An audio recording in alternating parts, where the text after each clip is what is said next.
I remember the Fupa Fellas. How could I ever forget the Fupa? The Fupa we ever met. I can feel the Fupa Fellas tonight. Oh Lord. I can feel it like it's coming on the Fupa Fellas. In my head, I kept mixing up with the way that Stewie sings it compared to what's actually because Stewie skips a couple lines when he does it in Family Guy. There's actually like two to three more lines that are said, and when I'm looking at the lyrics, I'm like, should I say that? But then you hit me with a Yeah, we got to get to where everyone wants it. That's true. Welcome to Fupa Fellas, everyone. Welcome. Episode 3. Episode 3. I'm Cheesy Manfredo. Who the hell are you? I'm Spo, the one and only co-host. This great little show. We appreciate all the support so far. So far, yeah, the Spo host, if you will. That's Spo a him. Host, exactly. Spo host, yes, and I think today's episode is going to be very enriching very high intellectual conversation, because we're going to talk about a little cartoon show. Yeah. Dare I say the greatest cartoon show ever made? The greatest one, huh? The first one to ever... Did you know Smiling Friends is the first cartoon about like silly characters doing jokes? Like that's true. Everything now is like made by like SJWs and stuff. They talk about like therapy and stuff. They talk about therapy. They talk about nihilism. All the other shows are pro nihilism, and Smiling Friends is the first anti nihilism show. It's the first Hope Corps show, everyone. It's the first show to be a silly cartoon with a yellow character. There have never been a show like that. Yellow characters before. Exactly. Never been a silly little yellow and pink guy. Like never seen it, actually. Brand new territory. Never seen a yellow guy or a pink guy together. Yeah, no. One fat, one not fat. Yeah. One fat, one not fat. That could be the name of a show. One fat, one non-fat. I think that's the podcast that Bulk and Skulls actors have where they rewatch Power Rangers. Damn. Actually, that sounds kind of interesting from their perspective. Exactly. Like, I want a podcast with the guy who played Billy on the Power Rangers, so he could be like, "Yeah, I remember this episode. They were really homophobic to me behind the scenes on this one." It's just that's all he does is list off the microaggressions and macroaggressions. I think that'd be... It's like, you're not even talking about the show anymore. I think that'd be fucking epic if they did that. I think it's what the people want. Okay, but Smiling Friends. Smiling Friends. The real cartoon. Smiling Friends, exactly. Smiling Friends ended, and we're jumping on the making ranking episodes train. Me and both... Spo, you rewatched the entirety of Smiling Friends, right? Yeah, I just finished rewatching it this morning. It's all fresh in my mind. That's good. I've written up some notes about it. I started. Yes. Yeah. I'm sorry. What? I'm just saying. I think it's good for the audience to know we've numbered it off into a very specific list, tiered, you may say, that has very specific categories. But what were you going to say? How would you experience it again? Oh, well, I rewatched all the first season 1 and 2. Just watched it in one go, like 2 days ago. Then just last night watched all of season 3. And that was my first rewatch of season 3, because I remember I constantly rewatched season 1. And I'll say this, I think season 1 is the strongest season out of all 3. And you think so? Yeah, I think so. And originally I thought that I liked season 3 more than season 2, but rewatching them side by side, I think that I have similar issues with both seasons. And I think I do kind of see the cracks in the, like, because Zach Hadel and Michael both said that they felt like burnt out, right? You know? And Yeah. there's like a lot of, I think, ways to interpret that. Because I feel like the show has a really solid like concept, like a very good premise that you could Yeah. farm a lot of episodes out of. I would put the pilot all the way at the top of our ranking. At the top of our ranking, we got, maybe we should just list off what we got Well, for our yeah. ranking. For the ranking, I think when it comes to this ranking, the way I've sort of set it up is that, personally speaking, I don't think there's a bad episode of Smiling Friends. Some are definitely better than others. We're I don't gonna. know if you'd agree. A lot of episodes are better than others, but I think there are some episodes that I'm kind of like, if it was playing on TV, I'll be like, what else is on? Yeah, no, I get you. Mm-hmm. So the way we sort of structured it is at the very top, easy enough. We got best of the season. This can only be for 3, since one for each season. So it's got to be like the cream of the crop of each season. Okay. Below that, you got very good. Solid season, solid or episode. I guess solid episode, but it's not exactly up there. It's not the one best one. Right. Middle, you have when it comes to Smiling Friends, like, there's like some episodes where I'm like, I don't know if I like the whole episodes, but there are definitely moments that I think of that are funny. Like, it has its moments. And yeah, that's sort of our middle category. It sort of has its moments. At the bottom is sort of like one moment. The lowest tier, which would be like, it has one moment. Like, I feel like every episode of Smiling Friends does have one moment. It's like, okay, that's a good bit. Every episode has like one what I mean? Zach Hadel scream that makes me laugh. Right. And it's like, all right, one little Zach Hadel bit. Right. And the final tier is, inverse of the first one. It's worst of the season, so only 3 can go into that. Yeah, it's just that. Yeah, no, yeah. This is our tier list right here, right? And I would put the pilot at very good. I wouldn't. Yeah, I was gonna say, I think that as a pilot, it does a good job of sort of setting up all the characters and sort of what their general idea is, like who Charlie and Pim are, and sort of everything else. Yes. I really like Mike Stoklas's voice. I think it's a good, like, internet pull that Smiling Friends obviously does a lot, but it's a good, like, it still fits for the character they're going for, like, I think which is that important for doing those kind of cameo voice actors, right? I think that, like, something that, because in later, okay, I'll probably bring this up in the episodes when we talk about them, but later I realized that there's some kind of, like, cameos or, like, references that I think are kind of like, well, that was just whatever. That was just a reference. It didn't really, like, do anything for me. I think having a character with the Mr. Plinkett voice, like, it fits the character they designed for him, right? Like, it all works there, right? It doesn't feel like, oh, he sounds like it's not like they got Moist Critical to just voice a random guy, Yeah. They like, had... It fits the character, and... I feel like even if you don't know who that is, you can definitely be like, okay, it's just like a sad, depressed guy, and it fits. Right, exactly. So yeah, it's a solid pilot. I would recommend for anyone who wants to make a pilot to look back on this one, because it really does kind of like explain it like really well. I think it's all the beats down.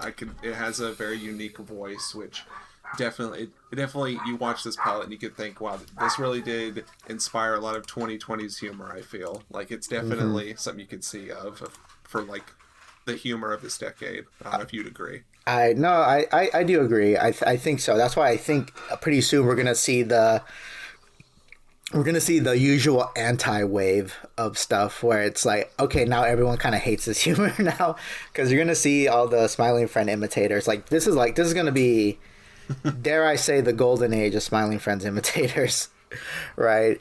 The one guy who was like a director on Smiling Friends, his pilot is gonna drop soon, and that's getting Smiling Friends accusations. I even like quote tweeted like, "Oh, Smiling Friends," like, right? But it's definitely like I definitely get what you mean. Like, Zach Hadel has kind of become almost like almost like Norm Macdonald, where his job is like he cameos in a bunch of other cartoons because people like the sound of his voice, right? Like, Yeah. that's what like Family Guy or Fairly Odd Parents did that with Norm Macdonald, and now a lot of other series are kind of doing that because that one. Cass Vanderpool did one that had Zach Cadel in it. Like, he's definitely got a lucrative career. He Cameoing in other people's projects. Oh yeah, he realized he can make more money with cameos. He's like, fuck this Smiling Friend shit. Exactly. Like, I can just do cameos for the rest of my life and I'll be good. He was in the freaking Gnome Show pilot too that came out. I don't know if you saw that. The Cass Vanderpool thing. That's what. Okay. Yeah, that's his. I forget that's his name. Let's not talk about the Gnome Show because we'll go on for hours. Don't worry. But speaking about the Gnome Show, list other indie shows. Let us know in the comments. It will tier list other indie shows, and then once the Fupa Fellas pilot comes out, they're gonna be like, it'll be. But they said it was. One. They said it was bad. They said it was bad when this pilot did that, and now they're doing it. Oh, they're hypocrites, and then they firebomb our house. Yeah, and it'd be like, you know what? Sometimes it's okay to be a hypocrite. It's okay. It's funny. It's okay to be a hypocrite. Actually, yeah, exactly. As long as it's funny. Exactly. I also speaking of like kind of the influence of Smiling Friends is since Smiling Friends, I have been noticing more people doing the Dan Peacock like close up art joke. And for people who don't know Dan Peacock, he's the guy who he drew the one frame of Pym where he's like disheveled and he looks all fucking like disgusting at the end of the pilot. That's his art style. And he also was the guy who he did a bunch of concept art too for the show. He did the concept art for the Forest Demon, for the aliens in season 2. It's definitely. His style definitely is all over the show. I mean, I feel like it's just a broader thing of like the shocking close up that you get from like SpongeBob or Ren and Stimpy, though, right? Like that's true. It's like 100% a Dan Peacock thing. No, it's not exclusively a Dan Peacock thing, but I think there has been an overabundance of using Dan Peacock. I don't necessarily have a problem with Smiling Friends doing that because Dan Peacock is like a part of the team. Right? Yeah. So they're just using a team member. That's fine. That's what you're supposed to do, right? But I have been noticing that joke has been like people. It almost feels like dare I say a kind of like a status thing. Like, oh, I commissioned Dan Peacock and now I can put his image in my cartoon real quick, right? Because I think in the Meat Canyon videos he does that now, because Dan Peacock's work also showed up there, and there's a Dan Peacock drawing in the Gnome Show too, right? And I made a tweet about how it's kind of the bit is kind of the thing is like I found it funny when they did it for Pym at the end of the pilot, and I think it's super funny when they do it for Shrimp and the iconic like he looks like a school shooter like image. Like I think those are like the vivid cases of the Dan Peacock like art style really like really being funny for me. I think a lot of the humor of it comes from him using his very realistic painterly style to try to take the characters of Smiling Friends who were literally designed to just be in one blows. And how do you like make that look volumetric and 3-dimensional? And the answer is you make it look like a freak. Yeah, and it's good. I like that, but I feel like other times it's not that funny. It just feels like a Dan Peacock close up just for a Dan Peacock close up, you know. I mean, I feel like I get what you're coming from. I don't know if it's like on that level because like, it's not the worst thing ever. Your average person doesn't know who Dan Peacock is. It's not like getting Zach Cadel to cameo a voice because everyone knows what he sounds like. That's true. If anything, I think a lot of people just see it and it's just like, oh, it's like SpongeBob or whatever. Right. When they like do the Earth's Flapjack. Right. It's not the worst thing ever, and maybe I'm being an annoying little freak by bringing it up. Right. I admit that I have annoying freak tendencies. So that's I just feel like there's a value of being the first guy to say this, or maybe or maybe I become the villain of the week or something by pointing this out. They're like, he fucking hates Dan Peacock, bro. Kill him. Kill this guy, dude. Dude, get rid of him. Off the pod. Dude, get him off the pod, dude. Dude, put someone. Get someone else. I can't think of any, but get someone else. Get someone else just away from me. Exactly. All right. All right. Next episode. What do you think about Mr. Frog? Mr. Frog. I think I definitely think it belongs in very good. I think it's it's a good way to introduce sort of this new character. It's sort of the next episode after the pilot, so you have to figure out, okay, does it they know what they're doing here, or was that just like oh, they know how to set it up and then they know how to pay it off, right? I think I really like Michael Cusack's vocal range. Like the fact that he has the most range out of the duo definitely shows with like Pim, Allen, and Mr. Frog. Just Yeah. Yeah, true. Oh wait, Michael Cusack, Mr. Frog. I guess I never really thought about who voiced Mr. Frog. Yeah, I mean most of the voice. But that's him. Yeah, except for like the boss is Zach yeah, and Michael. that's him. Yeah, exactly. I think it's not in this episode, but something that's like consistent in season 1 that I was really thinking about, how the portrayal of the boss, he comes off more as creepy and mysterious, right? Yeah, that's definitely something I noticed throughout this show, where it's like I feel like they don't really find their footing for the boss of what they want to do with him until later. Yeah, because I like the boss being more active, but I kind of do miss the, like, I don't know, like I feel like they could have gone in either direction, like if they kept like the boss just being like kind of I like the idea that, oh, behind this organization that's all about making people smile, the guy at the top has like unspoken motives, has there's something else going on, not like oh, there's a whole secret plot happening. I don't need that to happen. I just mean I like the idea that like there are forces there are mysterious forces at play, you know, or that dude, may look perceive. at this guy wanting to put lore in Smiling Friends. Boo! Wants lore? Get him. According to, well, it seems like people love the Smiling Friends lore. There's all the Smiling Friends lore videos out there. Yeah, that's true. Trying to pinpoint the critters. I get what you mean. But, I think it's like I feel like the whole joke with the boss is like, at least like obviously like in season 1 that it was really apparent, but it's something we can kind of talk about more when we get to the later seasons, that he's kind of just like, he's a weirdo, but like he's very well-meaning person. Yeah, no, I don't like that.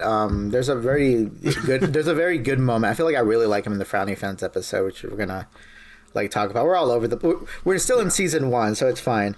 I think Mr. Frog, how do you like I feel like I feel a little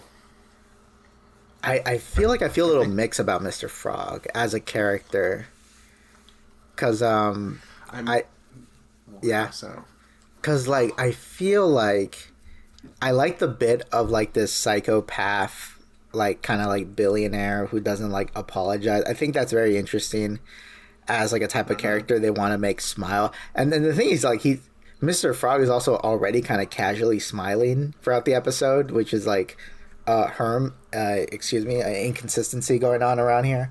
But it's just that I feel like, okay, so I think the Mr. Frog, it has that thing where I personally like it better when the B plot and the A plot like kind of converge into the conclusion. You know, I think they do that really well with the pilot, with the whole Alan handling the bliblies connected back to them helping Desmond, right? I think Glep being the new Mr. Frog was like was funny. It's a funny bit, you know. And Glep has really good moments, you know, when he does his little dance, you know.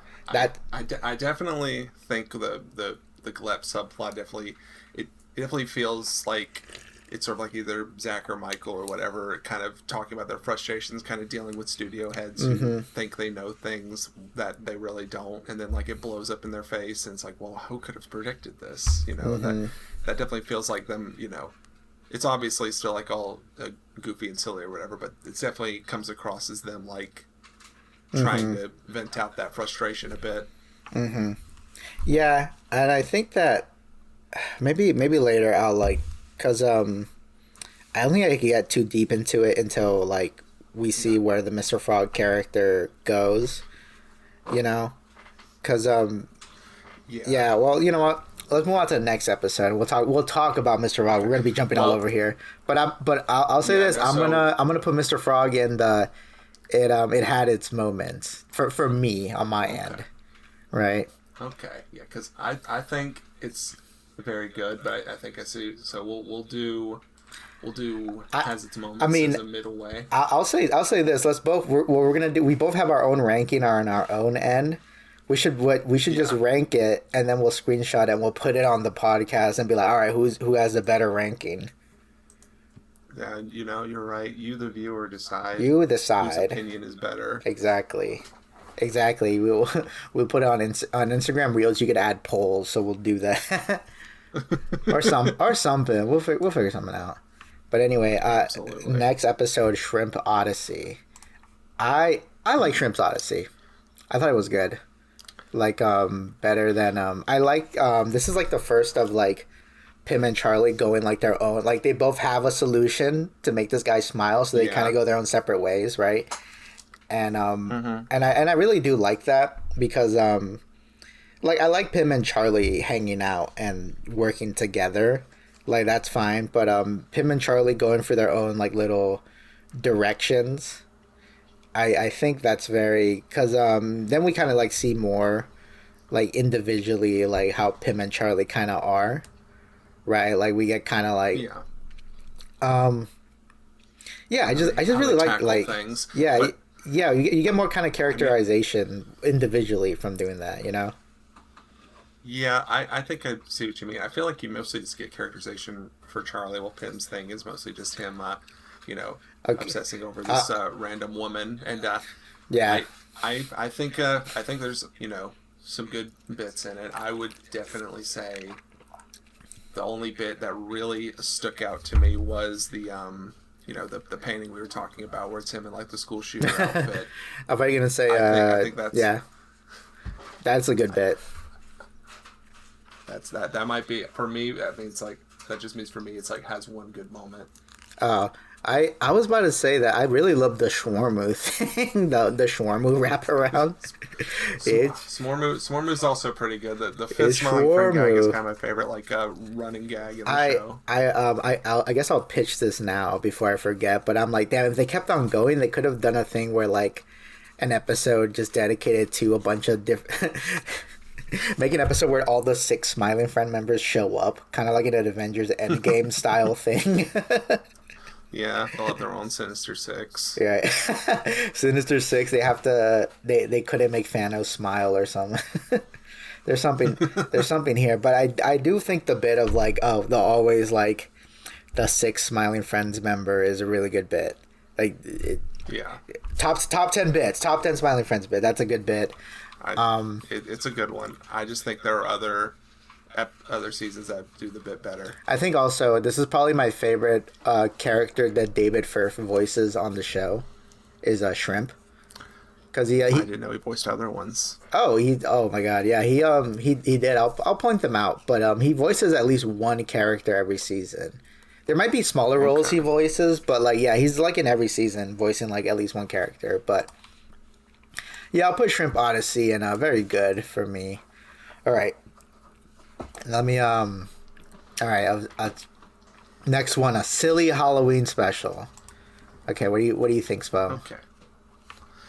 I think for this one, I like the atmosphere of it a lot. It's one of those things where it's like there are some episodes of Smiling Friends, mostly the Halloween specials, where it's like I don't think this is as full of jokes or as funny as the other ones, but I still like them because they just have a lot of interesting visuals or whatever. Like especially this one, just sort of because it's all basically one big chase sequence with not a ton of humor. That's sort of the intent, so you can't really complain that it's not funny, right? Right. I really like this one. I even like, dare I say, I'll even put it in the running of best of the season. I know they don't. It's not about making someone smile, but I think because they're not trying to make someone smile in this episode, it makes it like stand out more. Yeah. And it doesn't feel. I think. Yeah. I think that.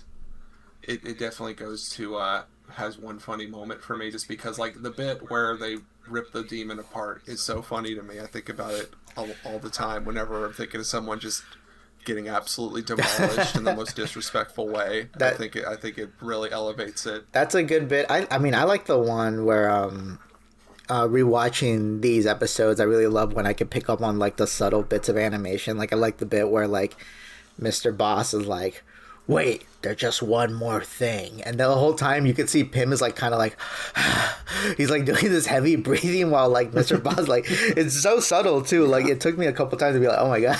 Pim's like you can see like the little animations of his chest like going in and out. Yeah. It's like, don't go past the rickety bridge or you get lost. I'll say this, I have a huge weakness for the Mark M's voice, the Sick Animations guy. His voice just instantly makes me laugh, and it's such a cheat code for me to like, like for some people it's like they hear Zach Hadel and they point and they're like, oh, Zach Hadel, but if I hear like Mark M, I'm like, oh, I just can't help myself, you know. I just really love Sick Animations. I do think once they find the footing for Mr. Boss, he is the funniest character in the show, and I think there's some good bits in this where like he is, you know, again, just kind of insane, weird, but it's in a good way. Mm-hmm. Right, exactly. All right, so once we're done going through these, then we'll like decide. I'll put this one at very good, and then I'll look at my lineup and I'll be like, all right, which one will I force to the top? You know? Yeah. Okay. I'd say it has its moments for me. So definitely pretty good, but it's mostly I have to think, like, very good is like, okay, there's a lot I remember from this. Mm-hmm. And I think for me, the next one up is probably my best of the season. Oh, really? Who violently murdered Simon S. Salty? I would love... Okay, all right. Go ahead. I'm interested in what you have to say about this episode. I generally just like the episodes where they integrate live action actors a lot. Like, I think it's very funny the way they have them interact with the characters, like where he's like fighting with the little ketchup packet guy, like knocks him down. I think that's good. I think, you know, just a lot, just like on a creative front, on a humor front, I think there's a lot of good stuff. I love this scene where Charlie is like interrogating the Salt and Pepper characters, and they're like kissing in the closet. He's like, oh, that's just beautiful. I can't be mad at that. And the one with the Sentry Egg where he's like giving his backstory, and when the way he says like, then that's my cool fucking backstory. It's just like that sticks in my mind. I think about that all the time whenever I'm like watching something and, you know, someone's expositing dialogue. That Sentry Egg pops up in my mind. It's like, that's my cool fucking backstory. No, that's a good bit. There's a lot of moments I'll say in this, that I really did like. I like the whole. What about me? Grease puzzle. I could have done it. And what did you do it? No, but I could have. You know, it's. I'm glad they didn't get Chris Chandler. Yeah, me too. I'm super. Killed the vibe. I'm super happy they didn't get Chris. Like, and I'm glad they avoided that. Like, okay, all right, good. And anyway, and Harry Partridge is a really good voice actor for Grease Puddle. Yeah. So like, I thought it was really funny. It's just low hanging fruit, you know, and also it is.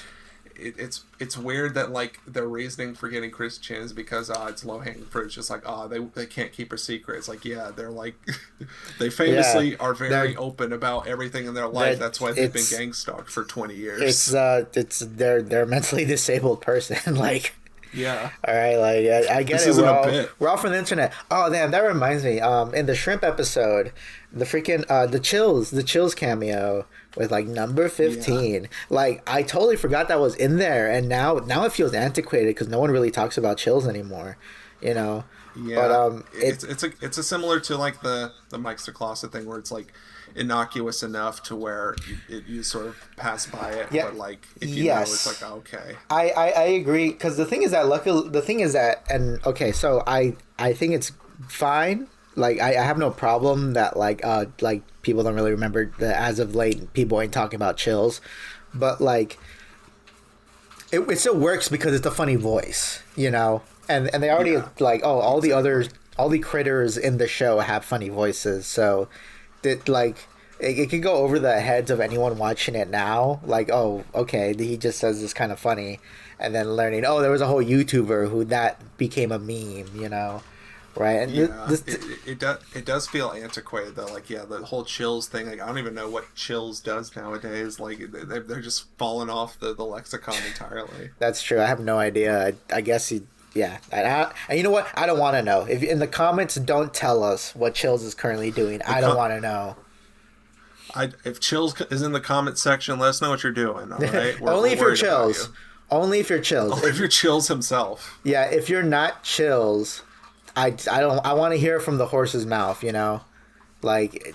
Straight from the guy himself. Straight from the tit, I want it. I don't want no middleman in between this, right? It's either that or maybe if Gamer from Mars makes a retrospective video, I'll watch it in the background while I play Dragon Quest. Like, it's one or the other. Okay, so I hear you spell. I hear you spell. I don't think I have that strong of a kind of like I don't find the like, as from all the like, oh, this is like a live action person in the scene jokes. Yeah. I really can't think of like until season 3. There's like 2 live action people in that where I thought, oh, that's a really funny joke. Because Simon S. Salty was kind of like, is that guy like a comedian? Is that guy known for something else? He is, right? I think he's like a live streamer or something. I'm not sure. Like, I guess that sort of adds to it where it is very clearly them just getting guys that they find entertaining like, or funny. Like, I like that when they get a guy who's esoteric. Like, I didn't find the president that funny, but I like that they picked someone who was esoteric to be the president. Yeah. Right. No, I've got some opinions on that when we get into it. I got you, but I'll say this: I'll put the Simon. I feel like I can't really pinpoint exactly what I guess I don't know. I guess the murder mystery angle didn't really get me. Like, I'm fine with them trying to do a murder mystery. I'd be fine with them doing another murder mystery episode, but like this specific one just wasn't like. I don't know. I didn't like. I guess the conclusion being it was all of them. Like, I don't know. I guess I just didn't find that funny. Yeah, I mean, I guess it just being, bell ended by like Zach, Charlie's been like, how many fucking people killed this guy? It's just such a good like way. It was such a good read. It almost made me feel like, okay, it saved the murder mystery. I love the bit where he's all like, yeah, but I wouldn't break the 6th commandment. I wish they kind of played harder on like Charlie's Christianity. I think that would have been a good bit. Yeah, the lore tidbit. It's after the finale. He's more Christian. That's the hidden lore that they're all talking my about. God, I have this one pitch. I have this one pitch for an episode that plays into his Christianity that I'll save for the ending. But yeah, I'll put who violently murdered Simon S. Salty on like had its moments for me on my end. Okay. Gotcha. And next episode is Enchanted Forest. I really like this episode. How about you, Spell? How did you feel about this episode? I definitely think it goes into very good for me. Like, I think it definitely has a lot of it. I think start to finish it does pretty well. Yes. It kind of shows off some bits of personality for both the characters. Mm-hmm. It's got a good opening bit. I always love, one of my favorite bits probably in the show is in here where it's like the little Bilbo character Mip gets impaled on the spike and they're like, oh, he's dying, it's so sad, and he melts into like this round goo monster, and then they're like, oh shit, I didn't expect that. Oh my god, I didn't expect that. It's just so good. It's a good line read, and that alone like really elevates it to very good for me. And also just like I love when they be making Charlie a little bisexual. That's cool. That's a diversity win, I think. I agree with that. Yes, I liked Mip. I thought it was really cool that they like he is just Bilbo from the Rankin Bass Lord of the Rings. That was really funny. Mm-hmm. I like all the enchanted like kind of forest things. Charlie getting caught up in a dopamine cycle. I like the subtle implication that because Pym murdered Mip, Mip sees Pym as more of a psycho. So he's like, oh, this guy would be more willing to fucking carry my fucking bomb to the princess. Right? Yeah, like that's how I kind of see that. Yeah. Yeah. The opening bit with Charlie. With his fucking ears and the bugle right in his fucking ears, the like, oh, you kiss your. There's a lot of really good bits in this, and I would, yeah. There's one okay, and ironically, I might even put this on maybe best of the season potential. Like in my head, I'm thinking like Halloween, Enchanted Forest, and the Charlie Goes to Hell. Like I think those would be my contenders. It was close to me. It was like neck and neck between this and the salty one, where I was like, okay, it's got to be one of these. I like it when The episodes I tend to like are very much when they like I love that this is another pretty good implementation of like the premise of the show. They got to make someone smile. How does that work? Yeah. You know, I'll say this though. I'll say this. I'm gonna get a little woke here. So heads up. Heads up. Woke alert. I don't want anyone to freak out. Woke alert. Woke alert. Woke alert. All right. There is this trend in Smiling Friends, rewatching it, and I already kind of had an inkling of this, but like rewatching it kind of spells it out more clearly for me. But like they tend to not help women, and what I mean is that the instances where they're helping out a woman is either A, they're a mother, right? Like with Desmond, with the Mole Man episode, and even the episode with Mother Nature. Right? Those are all mothers, right? And a lot of times either the mom themselves doesn't get no focus, is barely in the episode, or unlike in Mother Nature's case, she dies, right? That's like very interesting. And also in this, but in the Enchanted Forest one, they are helping out a woman, but straight up, she's barely in the episode. They're mostly hanging out with her stalker, you know? And I see what you mean. Yeah, and a part of me is like, okay, I like the bit that they're hanging out with like her. To be honest, it doesn't really bother me that like it doesn't the trend in the series itself bothers me more than in this specific episode. Like I'm not saying like, oh, this episode is misogynist. Like no, that's not what I'm saying. But I'm saying that like it kind of signifies a trend, and it makes me think like I would have like something that I think happens a lot in these episodes is that the majority of the people that they're helping are just lonely men, and I think there could have been a bigger avenue to like, oh, let's like, shouldn't there be episodes where they're helping out women that aren't moms that have like their own issues like going on, you know, because like that's something that like I thought. What I really wanted to see from Smiling Friends since the pilot is that like, oh well, anyone can smile, right? So they should be helping out an assortment of people from all age and groups and genders, right? Because that's what I thought it would eventually go to, is that like, oh, they're helping everybody, right? But it seems like they just keep going back to like helping a type of lonely guy, you know? You know, what we're saying here, folks, is Smiling Friends, much like Digital Circus, doesn't pass the Bechdel test. True. I'm sorry to say. Yeah, sorry. Which is ironic because it doesn't pass the Bechdel test, which means it's bad. Which is ironic because women love the show, and gay people love the show. Women do be loving it. Women and gay people just love the show, you know. And I mean, it's a great. There's a lot of things to like about the show, you know, right? It's one of those things where they really had to give Charlie a girlfriend just so people wouldn't think he's gay for Pym, you know? It's very it's very funny. That's another thing. They underutilize Charlie's girlfriend. Like I keep forgetting she exists.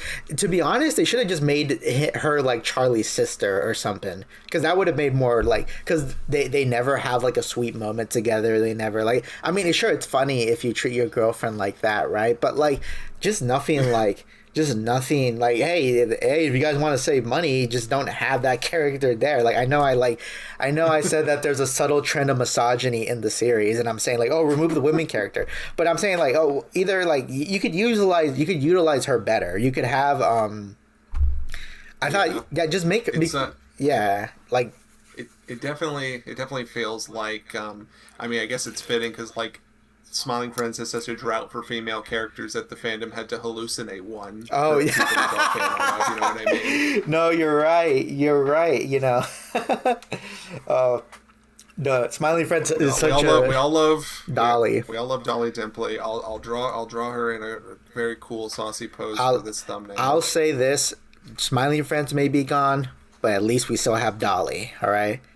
At least still have Dolly Dimpley. All right. She's still out there giving the good fight. You know, she. The recent one was really good. The recent. The woke crusader. Yeah, exactly. Woke. Okay, I love Dolly. She's POC. She's a woman. She's woke. It's true. She's unabashedly herself. Epic. Yeah, exactly. Zach and Michael couldn't. Well, Michael probably could, but I don't know about Zach. Zach's on thin ice. I mean, Michael already made Smiling Friends for Girls. He made Yellow Crystal Fantasy. Right. You know, it has like 3 seasons. Exactly. And yeah, the only person who's on. Okay, I'm kind of scared for Zach, as in like whatever Michael does next, I 100% believe it's going to be different than Yellow Crystal or Smiling Friends. Even like Crocodile and Cube is like his like online series that just like wrapped up recently. Yeah. I really love that. And that was so different from all the others. Like it kind of has the same aesthetic as YOLO, but it's very different in the humor, and it's portraying. And you might make the accusation that like, oh well, it's about 2 guys, like kind of like Smiling Friends. Like, no, but like the relationship is different. You know, it's not like I always kind of got the vibe that Charlie was more like a coworker to Pim rather than a best friend. Yeah. You know, and that was something I was kind of hoping they would play upon. That being said, I still like the Enchanted Forest. I still think it's up there with one of like the really funny episodes. Yeah. Right. MIP. It's all right. It might secretly hate women, but it's okay. We love it either way. There's so many things I love that secretly hate women. but I have accepted that's we live in a patriarchy. We live in a patriarchy, Spo. All right, and sometimes and you're gonna have some shit that's super cool made by people who hate women, and that's fine. You know, it's as long as we're better. As long it happens. You know, I'm a fan of One Piece. I get it. Yeah, exactly. All right. All right, I'm gonna put Enchanted Forest, and for now I'm putting it in very good, and then once we wrap up these. Actually, next 3 episodes, because Smiling Friends go to Brazil count at season 1. So, yeah. All right. Frowning Friends. What do you think of Frowning Friends, Bo? I think, honestly, if I'm being honest, I think it's probably the worst of the season. Okay. That's interesting. I can see think that. It's still, like I said, I like again I say I don't think there's a bad episode of Smiling Friends, but I think when I rewatch Frowning Friends, like the only bit that really sticks out to me is the whole Renaissance Men thing. I did like the bit where it's like Charlie and Pim at the end after the Renaissance Men kill the other 2, and they're just like, did you know they're gonna do that? Like, I just said they were coming. I didn't know. I just said they were coming, man. Like, there's not even Renaissance, dude. I just said that. Like, I just that back and forth was pretty. Like, I think that as like a book ending is really good. I don't mind that. I do get what you're saying, because I remember like on a couple of interviews, Zach and Michael said like they were struggling to write the Frowning Friends episode. That one was giving them like a lot of trouble.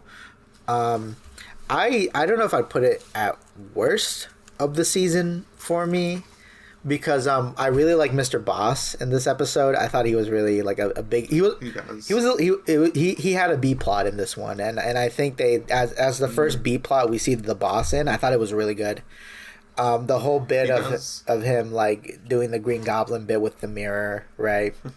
I also quote this episode a lot. I constantly do the fuck, that's genius. Why don't I think of that? I say that like constantly. No. That is good. No, I get what you're coming from. You know, this is definitely them again. You know, slowly realizing what they can do with Mr. Boss, and he definitely, I feel like, becomes less insane as the series progresses, but this is definitely peak like insane Mr. Boss. Yeah. He epically owns the Nihilists. Oh, Nihilist destroyed. Destroyed them, awesome Saw style. Oh wow! Who would have guessed? Big cool gun. Who wouldn't guess threatening someone with violence? It could be a good way to change someone's mind. Wow, crazy! I never thought of that. Never thought of that. Wow! Wow, if I point a gun at someone and they could change their opinion on a whim. Wow, that's crazy. That's what Charlie. Wow. That's what Charlie. Take that, Dan. Take that. Take that, Dan Harmon. I was about to say, take that, Charlie Kirk. Charlie Kirk. He could have learned a thing or two about this episode from this episode. Okay, another bit of Mr. Boss characterization that I really like is that, okay, so I until the Glep episode, I was under the assumption that Mr. Boss was like a former Smiling Friends or something. Because like at the end when he tells the guy that like, hey man, I gotta cry, I was just trying to kill you with a gun, and then he tells he to cheer him up, he says like, hey man, your idea was so good, I mean it made me go psycho and want to kill you, and he's like, yeah, right, and I thought like, oh, that was the subtle implications that Mr. Boss was a Smiling Friends at one point, and like now he's like he's in a boss position now, right?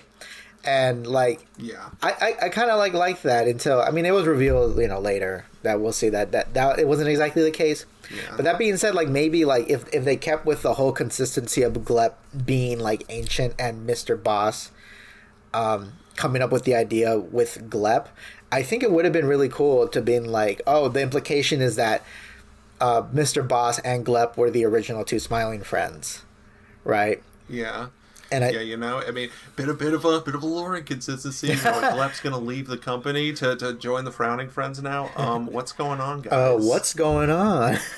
Right, exactly. And Smiling Friend is so good with his consistency, continuity, right? Yeah, we love the lore.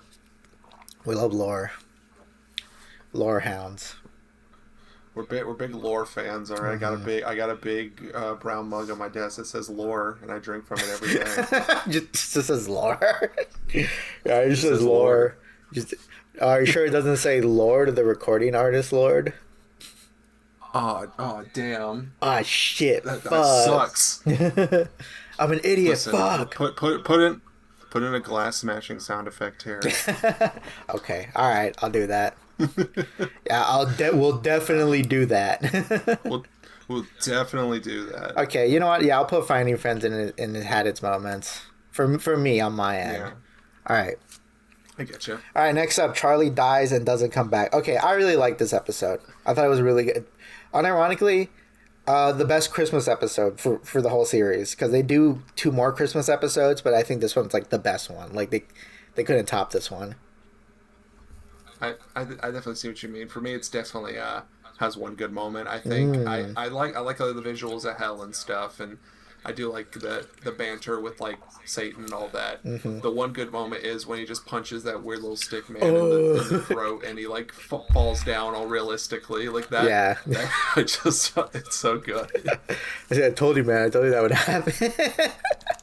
Exactly. That's a good bit. I like it as kind of like if, let's say, the series ended here, this would fit well because they reference the pilot, and it's like, oh, they kind of show like like this is a thing where like, oh, I like that I think with the concept of Smiling Friends is it's really cool that they could literally make anyone smile, even like Satan, That being said, Satan is still portrayed as just another like loser, lonely guy, right? I mean, a lot of it, comes from like writing what you know, and I'm assuming these guys either have been or knew people like that. I guess they don't know enough women. Yuck. Don't know no women. Damn, come on, guys. Wow. I mean, Michael Cusack does. I mean, he made a whole show about women. Michael Cusack knows women. I don't know about this Zach guy. Zach's on Thin Ice, buddy. Yeah. We don't know. We don't know his allegiance with women. Exactly. He could hate women for all we know. We just don't know. We don't have enough information. We don't know. We may never have. Ironically, though, women love Charlie, though. So it's, it could be anyone guess. Women do love Charlie. Yeah. But no, I thought it was, it worked as, like a good wraparound to like the whole series. Charlie coming back, and then and then Charlie's like, oh yeah, I did went for the craziest thing, but I don't want to talk about it. And Pim, I saw the devil. I saw the devil. Reading. Charlie about to touch Pim about to touch his like his just genitals. Also, his girlfriend was at the funeral and she didn't say anything to him after he dies. So like in my head, I'm like, okay, I'll say this: if someone told me that's not his girlfriend, that's his sister, nothing would change.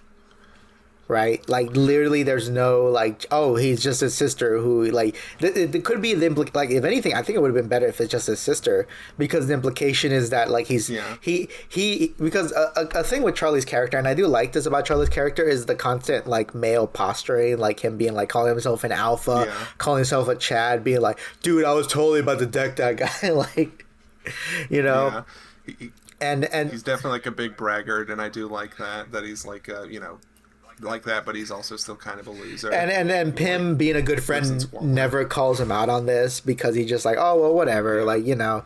If someone told me that that his girlfriend was actually his sister, I think that would work better, because then the implication is that like he's so lonely he can only hang out with his siblings, you know, right?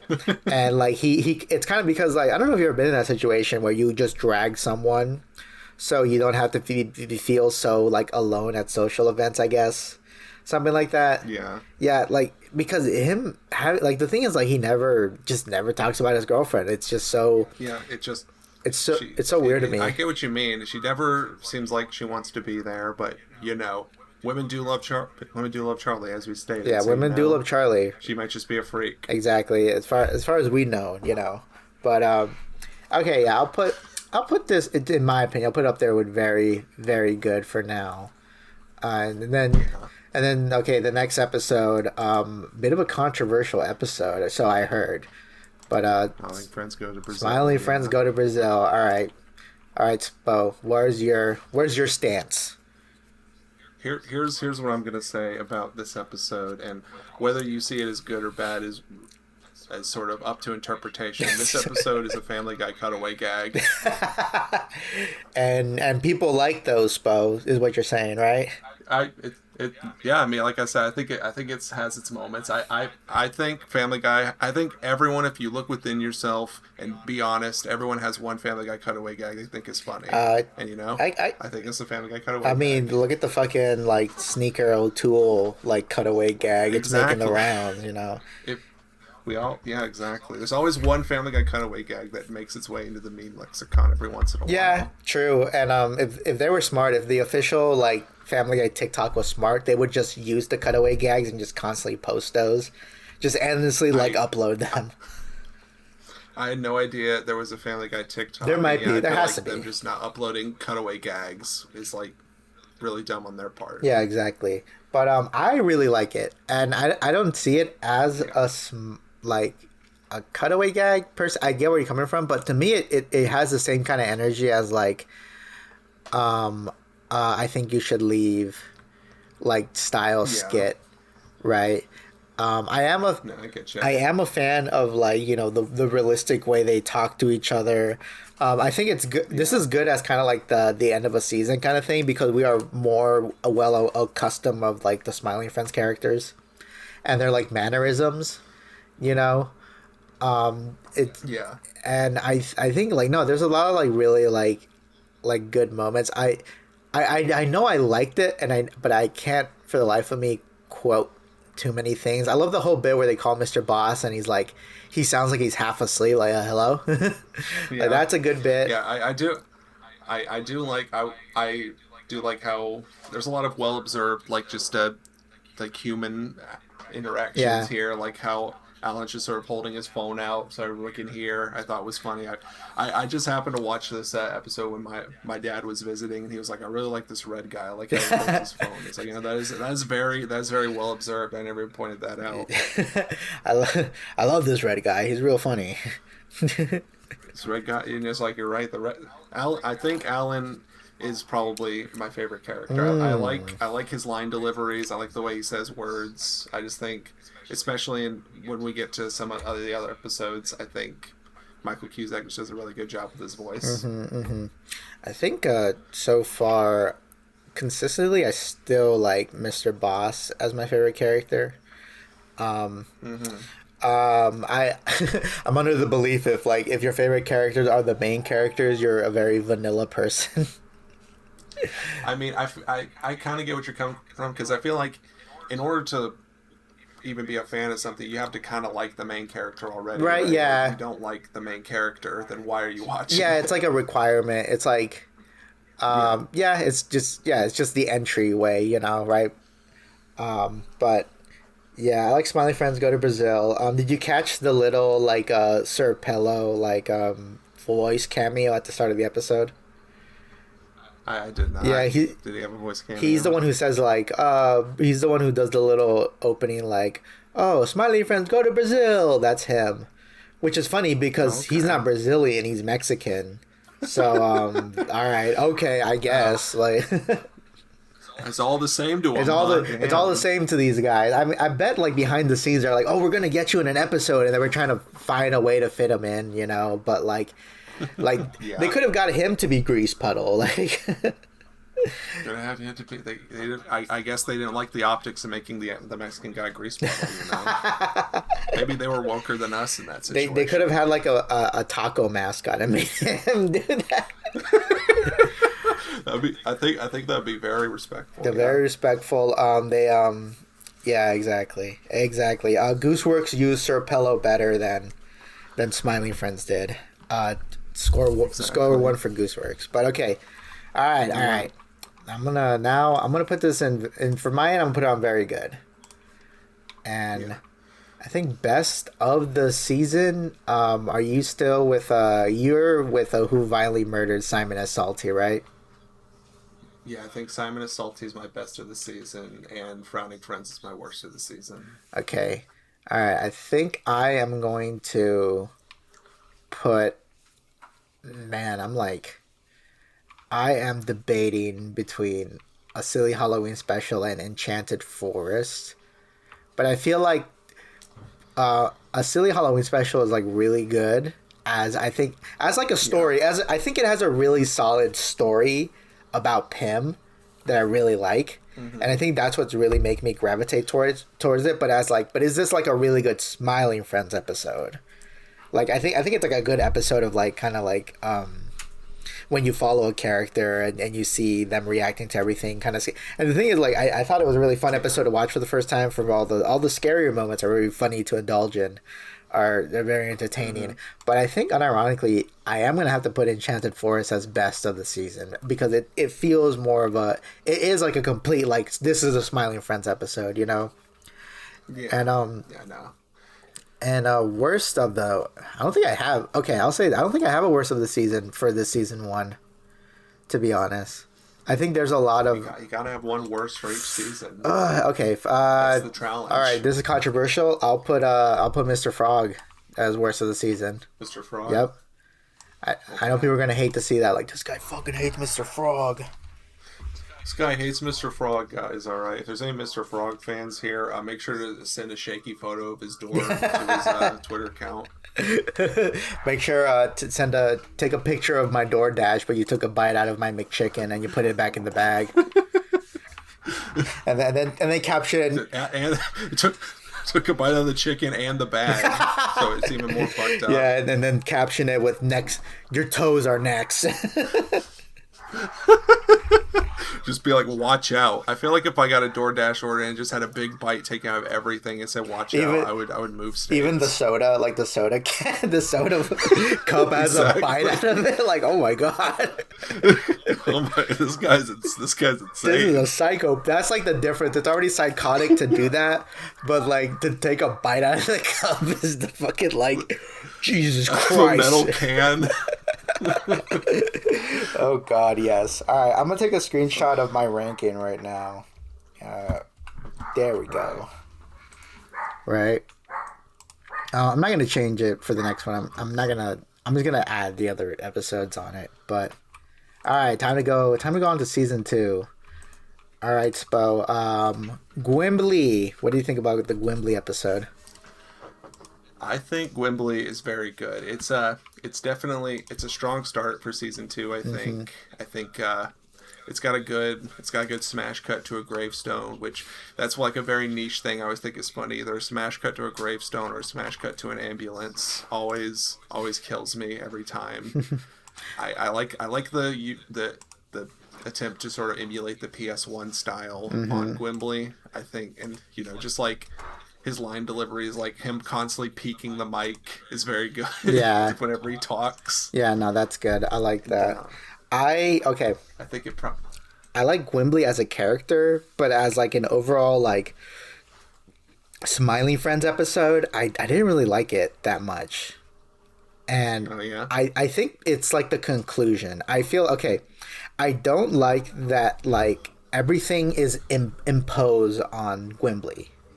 Like Gwimbly is not a very like Gwimbly like is kind of going along with it, and it's Pym who's like is the driving force to make Gwimbly's life better.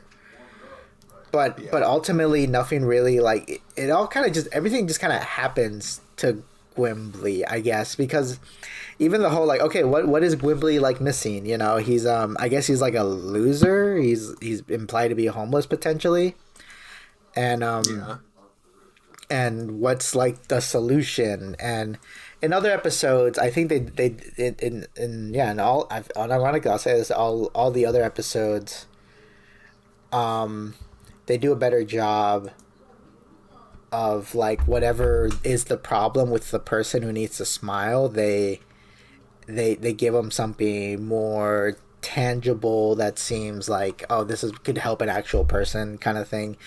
And with Gwimbly, it's like, oh, he just needs to be in Smash Bros. And it's like, and I don't like it at the end when Pym is all like, oh, I guess Gwimbly just needs to let go of the past. And it's like, well, he wasn't holding on to the past, really. He was just, I mean, I guess you could say he was cashing in on his image of being a video game character. But it was Pym who was encouraging Gwimbly to like, oh, you just need more games. And it's like, I feel like if this episode was about like, yeah, what were you going to say? No, yeah, I never looked at it that way, but I get what you mean. Like, Pym is the one who's sort of setting the plot for us. Like, oh, this is what you need to do. Oh, this is what you need to do. Right. So, like, the ending being like, oh, well, I'm glad you didn't do the things I told him to do. I think what it should have been is that, like, maybe it should have been something where Pym, like, is, like, kind of like, in him glorifying Gwimbly, he's kind of, like, not seeing him as a person. And potentially what it could have been is like Pym being like, wow, Gwimbly, you're not a video game character. Aside from being a video game character, you're an actual person. And I didn't even stop to think about what you want as a person, right? Like maybe Pym just got so caught up in glorifying this guy. And that's kind of, that is like a trap, that people do fall for, that they don't see someone as a person. They see them as a video game character. I mean, he literally is one, right? But like what exactly is being a video game character in the Smiling Friends world, So... Yeah, it's a real Charlie Kaufman sort of situation, real Eternal Sunshine of the Spotless Mind. I agree. Mm-hmm. Right, and I think I would much rather, it go in like kind of that direction, and but like Like he definitely does not make Gwimbly smile in it, which they make. If you're a purist to the formula, I could definitely see why you said it lower. Okay, I think the jokes work well. Like, okay, yeah, I thought it was funny. I think Alan had a lot of good moments in this episode. I like the CEO guy with the nuggets. That was a good bit. I'm fine with like the whole B plot with the psychopath. I like the rule of like they have to make someone smile no matter what. Like I think that's a really good rule. I kind of wish it was implemented in more episodes. Yeah. Right. Like I think that would have been something really interesting to see them push. But they just kind of like they don't drop it, but they just don't like bring it up. They kind of lampshade it in a later episode with like the whole Jared Fogle thing. Mm-hmm. But I do think with the psychopath guy, it does give me probably my favorite post credits thing where it is just crying, like, just like crying at the picture of Charlie. Just like I just love a joke that like asks more questions than it could ever possibly answer. Right. No, that was good. But I'm gonna put Gwimbly in it. It had its moments.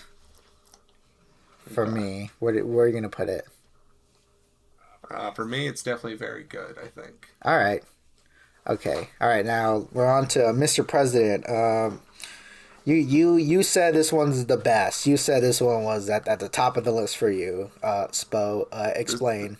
This might be my best of the season. I just think it has a lot of good bits. I already established that with the Simon as Salty one being my favorite last season. I like when they implement a live action character, and I think the guy they get does a good job. I think it's got a lot of good like side bits that just sort of get brushed off, like where he just says, "Oh yeah, the last president died from a piece of rotten shrimp," or the candidate killed himself with a 3D printed shotgun. Just like not even dwelling on, it, just like saying it and moving. Oh on. yeah, that's just I love that.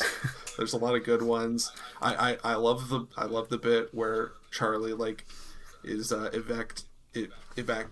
He's like evicted from the White House and just like is naked and disgusting looking. He screams, "Worms run the planet," while everyone screams around him. No, that was great. I agree. I think it's got all the sauce that you need for the best of the season, and it's the second episode. I think this okay because I mentioned before this one is, or actually I don't think I have, but like this one is also up there with like what is considered, I guess I see more people like not liking this episode. I guess it's more controversial, right?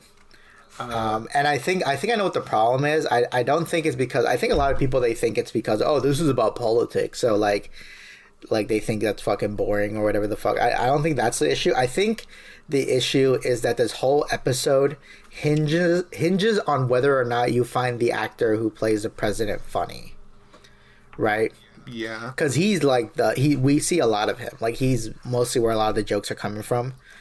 And yeah, I didn't hate him, but I thought I think I like the idea of the character, not necessarily like too many of I mean, I like the idea that he's like, oh, I want to eat some more lamb. Oh, he's like shitting himself. Like that's that's a funny bit, but I wasn't like laughing out loud. I like the bit with the worms where they're all like, please, no clapping. That does nothing. You're just wasting time.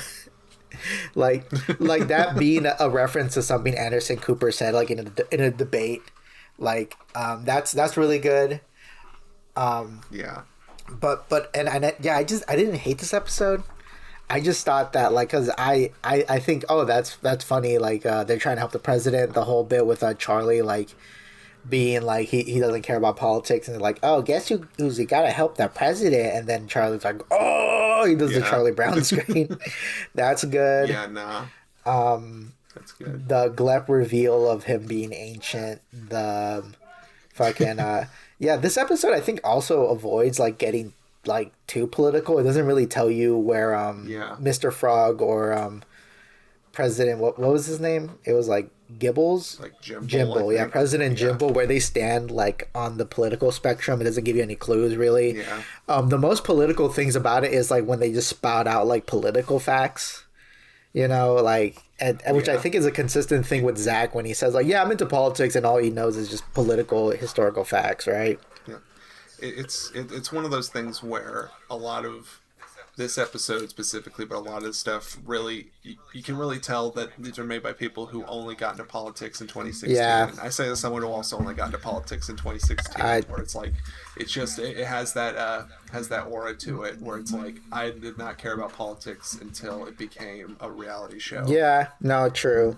I mean, I think that's true for a lot of people. So it's not that it's not that like I said, it's me too. I'm not looking down, just stating an observation I've noticed. I'm gonna hate me, Spo. You're gonna curse out my name, but I'm gonna put this one in the has one moment section. I see. Yeah, I'm sorry. You're breaking my heart here. This is gonna be the last episode of the Fupa Fellas last episode. Oh god. This is the end of the Fupa Fellas. That's our iconic catchphrase we use every episode. They never oh my god, they never did a bit where an episode ends with them saying, "Is this the end of the Smiling Friends?" That's true. It's a missed opportunity. Never done it, and it rhymes too. So, oh my god! But anyway, next episode. I think next episode is uncontroversial with a lot of people, but a Alan adventure. I like this one, but I didn't really love it, I guess. And I think because I've already stated my Alan bias, so I think it's very good. okay, I mean that's fine. It had like okay, so the landlord. I like the landlord character. The whole fucking bit of he just wants to hang out. He does this elaborate thing. The guy. Oh, I love the fucking like spider like employee guy with a yeah. I do love like the bit of the moment where like something confrontational can happen is really funny, right? So I'm good with that. That being said, I think overall, like, it's like, I don't know. I think the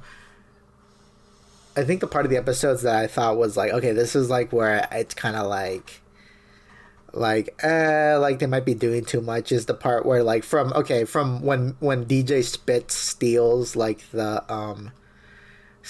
the paper clips all the way up to like when Alan gets the letter to go back to his apartment. I think that whole like montage felt very like it kept on going. Like it worked for like the whole bit where it's like, well, none of it was real. Yes, it was all actors and animatronics.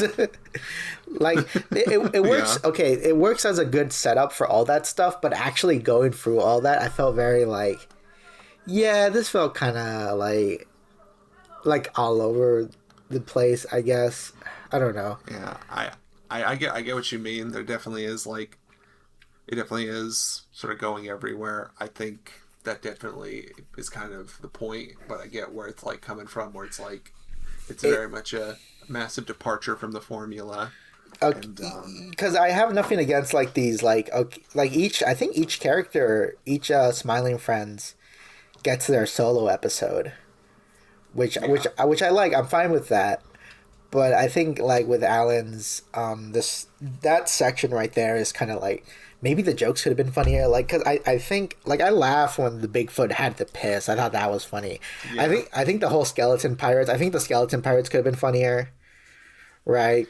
It definitely just kind of felt like a moment to like flex their animation chops to kind of similar with like the DJ Spitz stuff in the helicopter.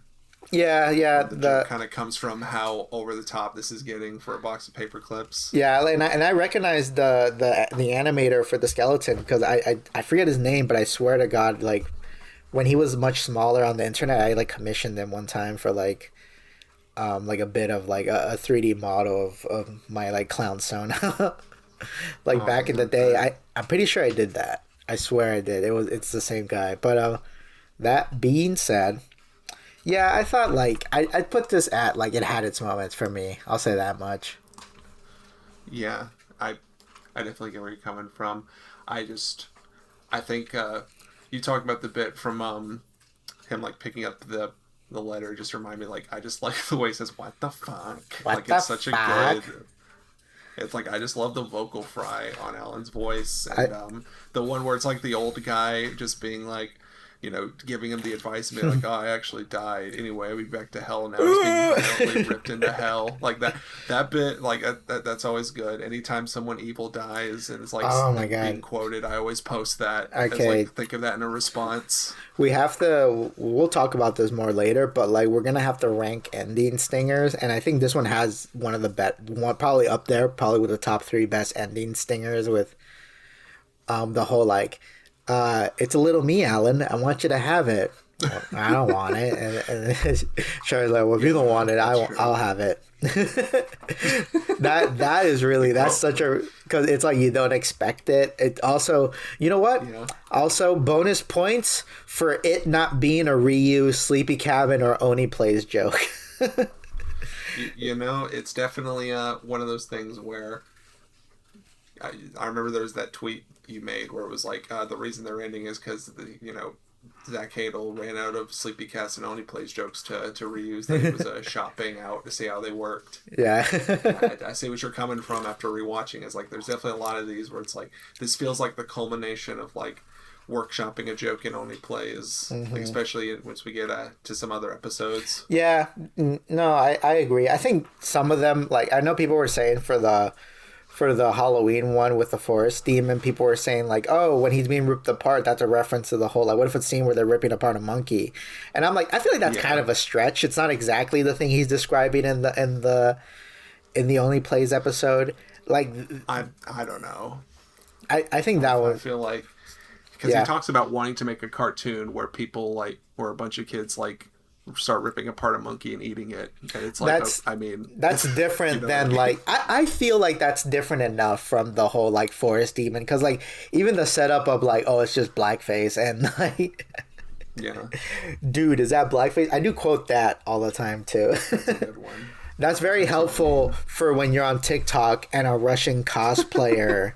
Russian cosplayers love doing blackface on TikTok. I had no idea that was such an epidemic. Well, that now you know, yeah, because if you ever like if you ever see like, oh, a cosplayer did blackface, like 99% of the chance it's probably a Russian cosplayer.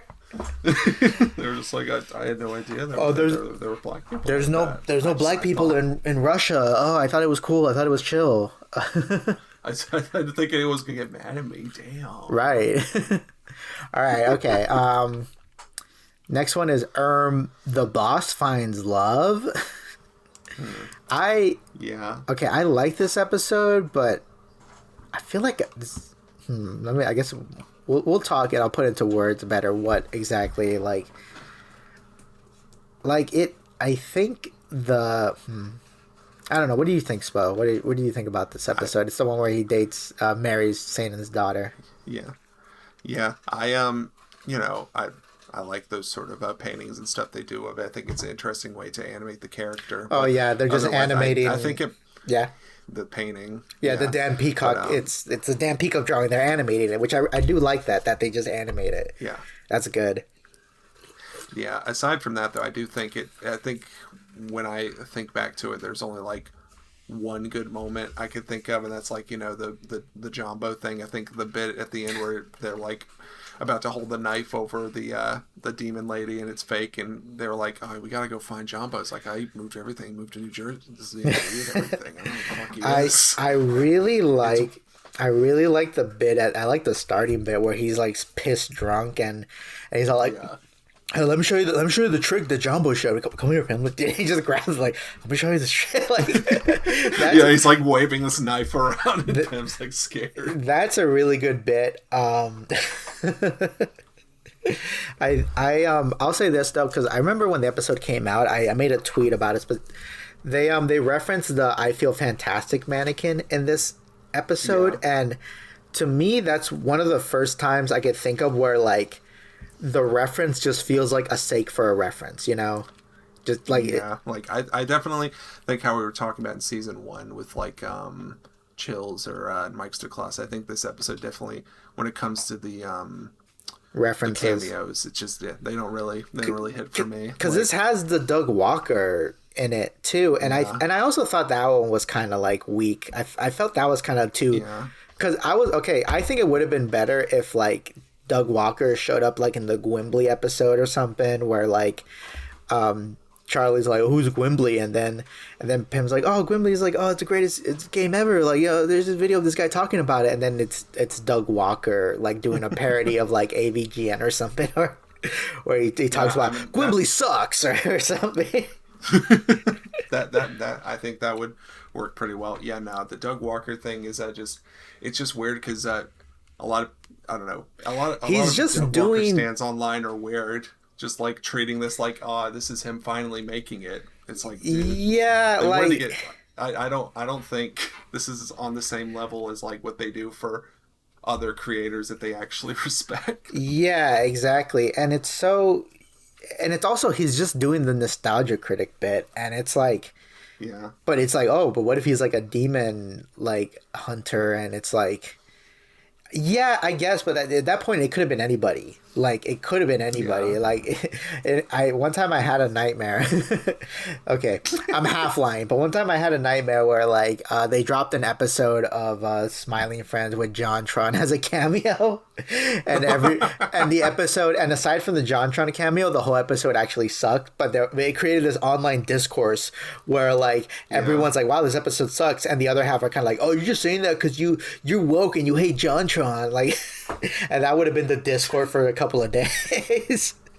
Yeah, no, that I mean that's kind of what happened with Doug Walker, right? People are like, oh man, all the people who people who are just like perpetually stuck in like in 2018 are like, oh man, all the haters that didn't like the way he was running his business are finally it, beat the fuck out because he it was some guys paid for a cameo for him yeah, to have, yeah. I feel which literally anyone can pay for because he does cameo. yeah. It's very like yeah. I have no. I mean, unironically, I think low key, it's a little bit of like it's that thing you see with like the revisionists like liking something that like everyone like kind of like perceived as cringe because I grew up a nostalgia critic, but Same. I'm like I kind of like graduated out of the nostalgia critic school, and I'm like, yeah, I feel like I have more of a I can appreciate movies a lot more differently than the way he like talks about it or presents them and whatnot. And it is funny when like I see like a clip in the nostalgia critic going around where he's giving like insight about something, and all the quotes are kind of like he's like 10 times better than any video essay, which is really fucking funny thing to say It's about like, it. Yeah, like I see yeah, that all the no, time, and it's like, and I know for a fact none of these people are actually still watching the nostalgia critic, you yeah, know. So like that's the thing. A lot of nostalgia critics, modern fans, are just people who watch him vicariously through Oni plays. And mhm. I think that's a smart thing he did, where he's basically able to launder his reputation through Oni plays to like sell ironic merchandise or it whatever. Because it like if Doug Walker made a makeshift plush through his regular website, no one would fucking buy it, but they would buy it through Oni plays for like irony. yeah, true, and I mean yeah, it's very, and I mean I I have this whole thing too where like I know that also a lot of it is just so they can like shit on Linkara too, because the whole like people play on the parallels of like, oh, they were making fun of both of them, but Linkara's the only one that got mad and Doug Walker was chill. And yeah, like I get it from a stance of like, yeah, if someone's making fun of you online, whatever, you know, but like if someone's making fun of you Yeah, online, you don't owe them anything. Like you don't owe to like be like, yeah. oh, I think the joke was fun. You don't owe them that. You know, you could say that like I didn't like that they were joking about me. That's a valid thing to say, and people forget that. You don't Yeah. have to like when people make fun of you. You know, you don't have to. It's because like a lot of the channel awesome guys are just at the end of the day, little cows as the kids say. Yeah, Where they're just like they're meant to be sort of made fun of. It just so happens that Doug Walker was able to be like, I can at least milk this to get new eyes on my content, and right. I guess it kind of works. But I don't know. It's getting a bit away from what we're No, talking about. But I agree. yeah, I agree. That being said, yeah, those two references in this episode I thought were very kind of like whatever, you know, yeah. like the mannequin could have been Smile Dog or something. Like it could have been It any could have been other creepypasta, you're right? it could have been Jeff the Killer, everyone's favorite guy. I think it has one good moment for me. That's about it. I like the whole thing with Charlie's like male posture, his macho, his masculine posturing is the bit where he's like fully decked out in like demon hunter attire, like he has the whole outfit, but at the last minute he's kind of like, yeah, I don't want to do this. Like, what does he say? He's like he has a No, heart condition or something, or his arm is yeah, sore. no. Well, I think I remember because like the whole recurring bit is like Charlie was constantly trying to scare the shit out of people, and he would constantly do it and then laugh at them and be like, "Ah, it's just get over it, man. It's just a little scared. It's not the end of the world." And then at the end, he gets scared and he's like, "Hey, I have a heart condition. You can't do that. That's fucked up, actually." I like I like the bit with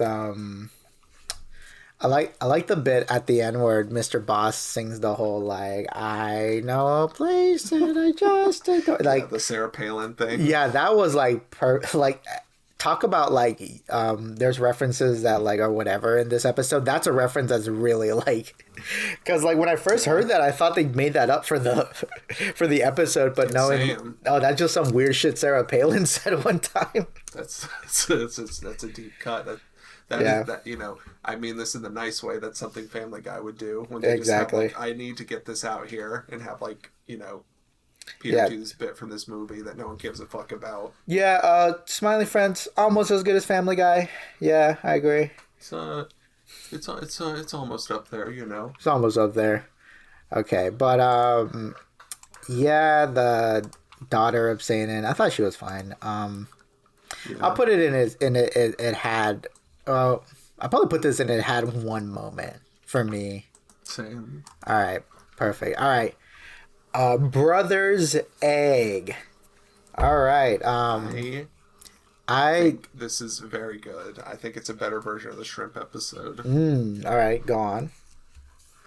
I think it's a similar sort of idea where it's like Charlie's trying to like help some guy kind of get over his like obsessions and like, you know, try to make things better.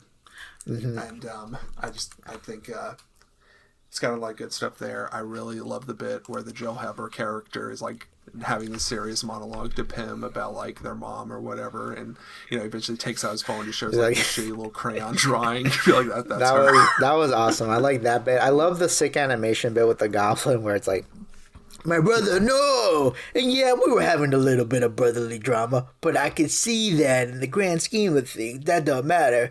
I love you, man. That was, oh my god, I could quote sick animation nonstop. I think that this episode, like we were talking about before, is definitely the culmination of a lot of workshopping bits and Oni plays until making it to a show with the whole homunculus thing and smashing with the book and all that. Like, it definitely feels a lot like that. I'll say, though, that I didn't really like this episode too much. I feel... Oh, yeah? Yeah, like, okay, so I would probably put this in it, and it had its moments, to be honest. But, like, I like Joe Haver, but I don't know if, like, I would say this was the most, like, the better use of, like, of him. Because, like, I feel, this might be a controversial statement. I feel like this could have been any guest animator. Like, what about this, like, story or scenario makes it uniquely, like, oh, if we have Joe Haver here, it's gonna click. Like, you get what I'm saying? I feel like the idea is, I mean, I don't know if that's what the intent might be, but I think the idea is like his brother's supposed to be like a down-to-earth realistic guy, so just having him be rotoscoped. Okay, like, you know what they're going for. You're right I didn't think of that. I do like all the bits where the rotoscope converges or they fight. I love like rotoscope fighting scenes. That shit's really funny. Yeah, no, well placed rotoscoping is a very peak comedy, I think. Yeah, especially if it's like a ridiculous looking character that would never work in rotoscope. Yeah, like when they like rotoscope like their hand like shake, like that was really good. I fucking love the Ralph Bakshi Lord of the Rings because it's so much of that. Yeah, just characters making bizarre faces that look like they're like drunk half the time, or just like like, listen, if the viewers at home, if you like the Zelda CDI animations, watch the 78 Lord of the Rings. That's basically where they got all that shit from. Yes. Like, it's a whole movie animated like that. I think the resolution, I didn't really like the resolution of this episode because originally, like, I think because I felt like originally I had a problem because I felt like this wasn't like the most healthiest way to end to help someone, I feel, but yeah, I think I guess like, okay, I guess that doesn't matter to me now. I guess it's more like it's not the most clever. I feel like they could have been more clever with it because like, oh, the homunculus does work and now they have to like raise it, and I don't know, and the whole thing where, okay, when Charlie says like, explains like, man, our world is just like, it's so crazy, and then I don't know if I could take it, and Pim's like, oh, I'm sorry about that. It's like, oh, whatever, it's not your fault. Like, to me, I felt like that whole conversation could have been at the end of any episode, right? Like, no, it it really feels like an attempt to lampshade you'd see in like a Rick and Morty episode. Yeah. Yeah. Is this your spiritually Rick and Morty episode for you? Not yet. All right, that's coming. Oh wow! Ooh, it's coming. Watch out! It's coming. It's coming. It's coming, guys. Stay tuned. Okay, I'll put Brother's Egg in. It had its moments. Actually, no. I'm gonna put it in. It had one moment. I'm gonna put in that for me. Yeah. Here we go. All right. More coal to the fire. All right. Charlie, Pim, and Bill versus the aliens. All right. I remember when this episode when it dropped. Because, like, okay, I remember when season 2 started, I wasn't feeling a lot of the episodes, right? Like, I wasn't, like, really, to be honest, now that I look at my ranking, none of the season 2 episodes are at, like, very good yet for me, you know? And I remember when Charlie, Pim, and Bill versus the aliens dropped, I remember really liking this episode, but then rewatching it, I'm like, wait, what did I like about this episode? And... I don't know. I guess like the other episodes kind of felt like they were starving me, and I felt like I was eating pretty good with like this. Because I mean, I really like the idea of Pim and Charlie being captured by aliens and putting them in this situation. Yeah. You know, the Jay and Rich Evans voicing the aliens. I do think it's kind of weird. Like, okay, I kind of don't like that you can hardly tell it's them most of the times. Yeah, I didn't even know it was Jay and Rich Evans as the aliens, so it's crazy. More towards the end, I could hear like I think it was the orange one was Rich Evans, because when he laughed, I'm like, oh, I could see his like iconic laugh coming out of the filter pretty well, and I'm like, oh, I could hear that as Rich Evans and the alien being Jay, and I know they tweeted out about it. Like I saw Jay tweet like, oh, Chad's episode of Smiling Friends, me and Rich Evans are in it, right? Yeah. But now in retrospect, like, I don't know if I like this episode too much. What do you think, Spo? I think it's pretty forgettable. There is I think the only bit that I remember thinking was kind of funny was like them showing the little torment nexus to them and then being all freaked out and be like, yeah, no, we just got this off Temu, dude. Can't believe you blew up that planet. I think that's the only bit that like really got anything out of me. I would definitely agree. It's probably the most forgettable episode of the show. Yeah, I feel like, yeah, I like favorite bit was like when Charlie's like, hey, did you see that like alien version of Tony Hawk Pro Skater? You think they have that on Earth? Oh yeah. Yeah, no, I think it has like one good moment for stuff like that. They didn't make anyone smile. Put it at the bottom of the list. Didn't make anyone smile. Like, come on, guys. It's called Smiling Friends. Exactly. All right. This next one. The magical red jewel and Tyler gets fired. I'm going to call it now because I see that after this we only have the Christmas one where Dana Snyder plays the snowman. And I already know my opinions on that one.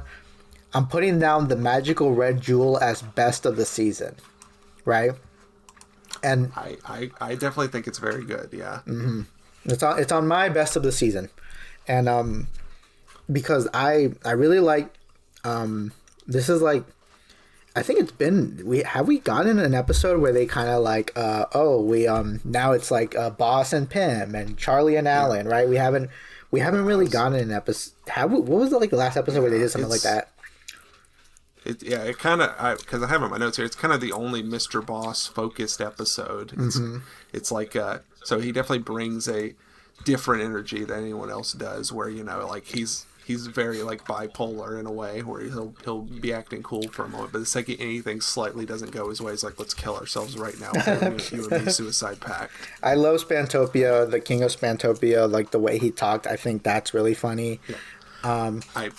I think this episode it feels like a Xavier Renegade Angel episode. And I feel like that's the best. That's the best sort of kudos you can give to any absurdist comedy or cartoon. I'll say this. Okay, all right. I just remembered. Alan and Pim do team up for the Gimli episode, but the reason why that doesn't stick into my mind as a Pim and Alan episode is because Pim and Alan aren't really talking to each other in that episode. Yeah. They're just talking to Gimli. So there's never the classic like Charlie and Pim say something to each other's moment, you know? So it doesn't really feel like a Pim and Alan episode. And I kind of would have wanted like a true Pim and Alan episode, like something where they're really like bouncing off of each other better. Because It's definitely like they're very agreeable people. Like you need someone who can like throw something in there, and that's why in this episode you have Alan and Charlie who are kind of butting heads and stuff, yeah, which is much more interesting. I just don't think Pim and Alan they are the most co-workers of the cast. I think that's true. No, that's true. I feel like though, what they need to, if that's the case, they need to throw them in a situation where both of them could work better as foils. You know? Yeah.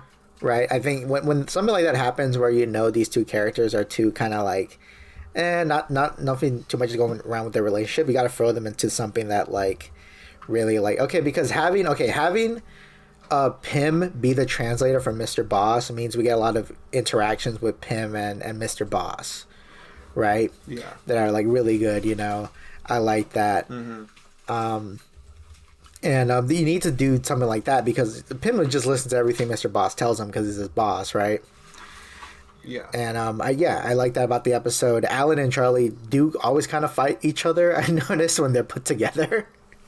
It's just there's the Charlie just hates that man. He just sucked on his nose. I mean, I can't blame him. It's fun. I'd hate a guy for doing that. It's funny because like they're both in the same group chat though that they excluded Pim out of. that is a good bit. Yeah. That I'll get to when we get to it. I gotcha. I'll say this. This is like the last time we see the thing is like the boss's son Jason has completely disappeared from the series and only reappears again for this episode, right? Yeah.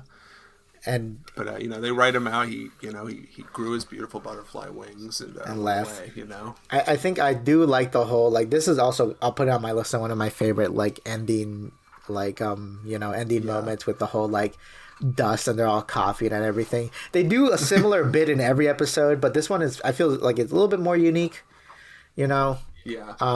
No, definitely. I'll even put like I'll mention this, but I even put the like guess I'm schmoogly goo like that also is a really good like because him having a seizure. Yeah, like it's a good play on the bit from the pilot with the whole like alien coming out of the TV, right? But it's very it's fine to be similar but be kind of unique. It's almost like the equivalent. This is like their version of the Simpsons couch gag. Now that I think about it, That it's definitely a reoccurring bit where it's like they don't really know how to end an episode, so it'll usually just be either like someone like in pain, someone like doing something odd, or everyone just sort of staring awkwardly. Okay. Yeah. All right, now let's go to the season finale. Pim finally turns green. I didn't know that was the name of the episode. Yeah. Oh, okay. I guess that's the name. And I will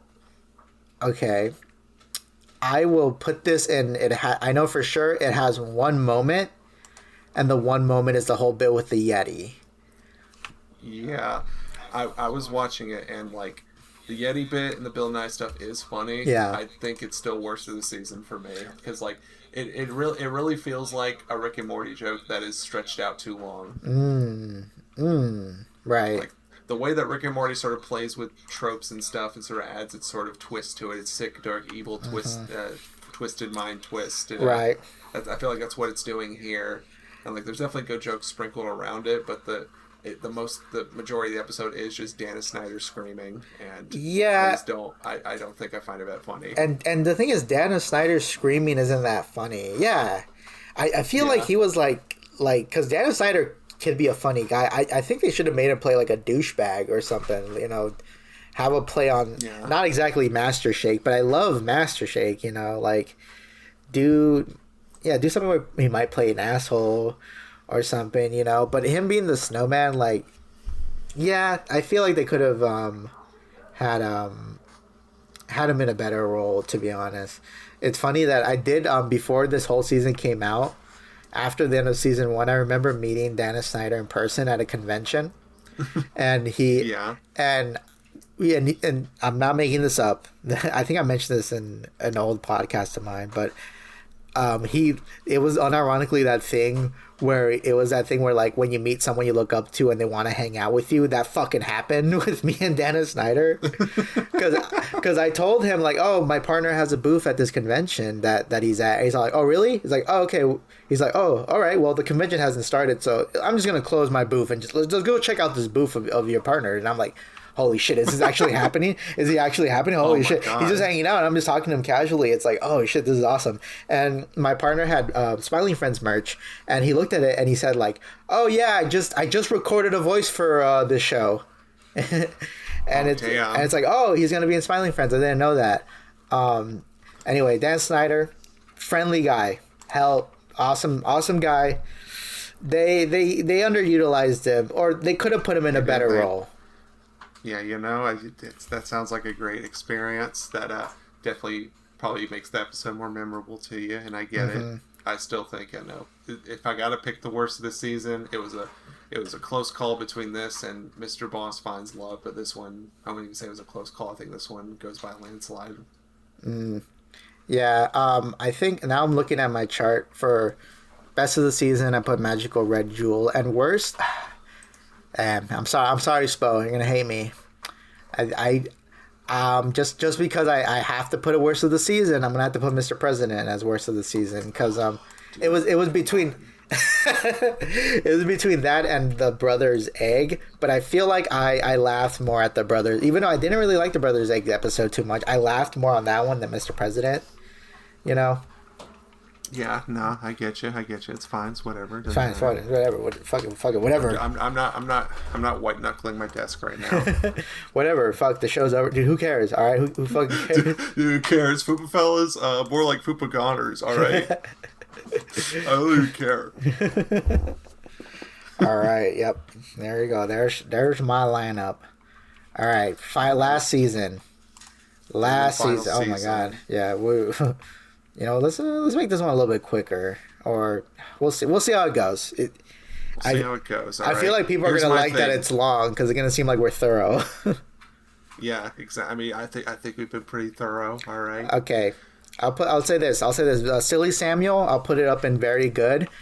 I'll say this. To me, this is a better version of the Gwimbly episode.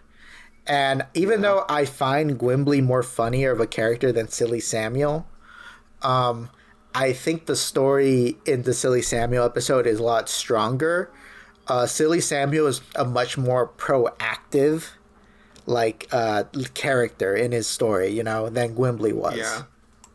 No, I see what you mean. Yeah, no, it sticks to the formula better than Gwimbly, and it's got a good Mr. Boss subplot. It's got the Alan We're so fucked. It's good. It's a good gift to share when you are in fact so fucked. It's funny, but so I actually saw this episode at an early screening at Comic-Con, months before the season came out.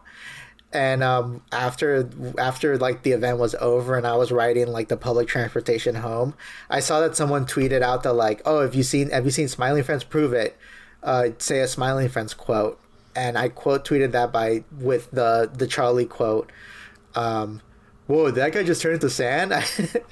and the season hasn't been out yet, right? And then later, when the season came out and that episode dropped, I retweeted that quote, and I got all these comments saying how did you know? What did you see? Yeah, no, that's great. I definitely see where you're coming from. It definitely sticks to the formula very well. Outside of the Mr. Boss stuff, I feel like I just thought that was kind of all that really did anything for me in this episode. I definitely would put it it's got one good moment. Okay, no, that's fair. All right, okay, next one, the Le Voyage Inter. What's it called? I just put third Mr. Frog episode. I put Mr. Frog finale. I'll say this: I didn't really like this episode. I'll put it there, and it had one moment. As in, I love the moment where he meets. I like the moment where he does the UFC fight, and then all the fighters can't hurt him. When he kicks Pim, that's fine. I really love the moment where we meet his dad is good. Yeah, I'll put the up there as like one of my favorite live action characters in the show. My other favorite one is fucking the guy that's chained up in the Silly Samuel episode, where he's like, like that one was good. and then when the fucking building inspector references that, like, oh, that was pretty good. Actually, no, he says that skeleton in the basement, that was some pretty funny stuff. Like that one was good. Okay, but that being said, I don't think I don't think Mr. Frog needed a finale. I think Mr. Frog should have just stayed as this permanent psycho character that exists in the background. To me, giving Mr. Frog a finale is kind of like if they gave Krusty the Clown a finale, you know? I think it definitely helps that it definitely adds to the finality of season 3, which probably wasn't planned from the beginning, but definitely since this is in there, really makes you think, okay, well, this really is the final season. I like the bit where he's with the bug and the bug's trying to ask him for tech advice and he has no idea what the fuck he's talking about and just eats him. I like the bit. I think that and the bit with his dad puts it up and has its moments for me. I'll put it. I like the bit where he's with Jeffrey Epstein. I thought that was really funny. Very bold. Quick flash. Yeah, like at the Laugh Factory and everything. To me, like I think the idea of Mr. Frog reaching inner peace is undeserved. You know. I feel like a better ending would have been if Mr. Frog was kind of like it's funny to me that like Smiling Friends kind of focuses a lot on what like you could do to motivate yourself. It's kind of very like ego, not like ego in a bad way, but more like just focus on the individual self. I'm surprised Pym didn't say something like, well, Mr. Frog, have you considered like instead of trying to find things that satisfy you, try to satisfy people, try to help people, you know? And maybe it could have been a thing where Mr. Frog realizes that like, oh, the world will never be perfect. So it's like this ultimate challenge of like trying to save the world, right? Because they'll never be fully saved. So he's in this like endless loop. And that becomes a new thing where he's like, he's still a psychopath, but now he's like this psychotic, like good person, you know? So something like that, you know? You want him to be, you want to be a psychotic good person like Batman. I understand. Yeah, like unironically, like because like I thought Mr. Frog, to me, Mr. Frog has has that perfect thing that Krusty has, where you can keep him in the background, or you can bring him into a story. Like I think that works. Like I really like that, you know. But like giving him a finale, it's kind of like, yeah, I guess it's evidence that they were running out of steam. I mean, to be honest, I felt like they were kind of running out of steam in season 2, to be honest. Yeah. But. You know, I'll digress. Well, okay. Nah, I definitely think once we get into like season 3, there definitely is a lot of like them lampshading things in a way, like especially when we get to like the mole episode, which is the next one actually. Yeah, I'm saying this now. Unironically, I think I'm gonna put the mole episode as a worst of the season for me. And yeah, I think it definitely has its moments. I do like the bit where the live action guy like sees them running through his vents. He's like, "There's little creatures running my vents," and the nurse like gives him morphine. And he like squeals. That was a good bit. I fucking died. I do love the bit where like the mole man is like just an Oni Plays fan. Like, hey Charlie, what do you do if a little gnome came by you hit it with a hammer? Like. That's what I was saying. Like this episode definitely felt like Zach and Michael like channeling their experience dealing with like parasocial fans at cons. Oh like, my god! That's like I feel like if I were to watch, I don't have the strength into me to watch like Q&A panels for like creators I like, because I know there'll be a lot of embarrassing questions. So maybe there's some Q&A panels of Smiling Friends up there that have a lot of people like that, and they're just like, fuck, dude. I've seen like make an episode like that. I've seen Q&A like them answer Q&A. I don't remember anything too. I remember a couple of questions I felt redundant. Like, did you watch the episode? Like, there's a lot of that. I'll say this. All right, this is my singular experience encountering with Zach Hadel. And like, I guess to me, this was a more bigger experience to him. But I remember, so like at Comic-Con, like behind the convention, there's like a bunch of free events. And this is like kind of big fair thing that Adult Swim does every year that's free and anyone could go to. And I always go to that event. And after they did the special screening of Smiling Friends and the event was over, me and my partner were behind the convention because it's a lot chiller there. And we were just kind of sitting down talking to each other. And out of the corner of my eye, I see Michael Cusack and Zach Hadel walking down. And Michael Cusack is like talking to someone. And I look at Zach Hadel and I could see that he looks really tired. He probably had a long day. And I make eye contact with him and he makes eye contact with me back. And he gives me, okay, this is just me. This is just me in my mind. But the face he was giving me was kind of like, I know you know who I am. Do not talk to me right now. And I was it's a real Zoolander stare here. Yeah, unironically, yeah. But I was like petrified. I was like, oh my god, it's Zach Hadel. And he's walking by me, but he looked at me like, I don't want to talk to nobody. I'm right next to Michael, and I'm not even talking to him, right? And he gave you that fucking penitent stare. He paralyzed you. He dropped his Conqueror's hockey on me, and I was like, oh, like I seized. And what's so funny is that my partner was in the middle of talking to me, and they realized that I stopped talking, and I was just looking to the side, and they're like, what's wrong? Are you okay? Like, and I'm like, oh, that's Michael Cusack and Zach Hadel. They just walked by us. That is crazy. I think I agree with you. I think it has one good moment in the Mole Man episode. I think the resolution is unearned. I don't think that Mole Man should be around children. He doesn't even wear pants, man. He's got his cock out. And to be honest, this is just another version of the shrimp episode because the Mole Man is also played by David Firth. Oh, really? Okay. Yeah. And it also he ends up with like the generic attractive girl. Right, like that. The Smiling Friend, like just like One Piece, Smiling Friend also has a generic attractive girl look, right? I mean, it's one of those things where, as bizarre as the art style is, it's about as attractive as you can get. It's like when Duckman tries to make an attractive girl. It's exactly. You're trying your best, I can tell, but they still look like kind of a freak. They look even uglier than the ugly characters. The Duckman girls do make me pop a stiffy sometimes. I'll say that. I don't think any Smiling Friend. You're saying Smiling Friends has trash goons? Is that what you're saying? It might have L Faps. Yeah, like okay. If you're a woman or a gay guy, Smiling Friend has W Faps. But it has L Faps. If you're heterosexual. For hetero, like, okay, I'm bi, but like none of like, I don't know, none of them really, like, I mean, who's to say?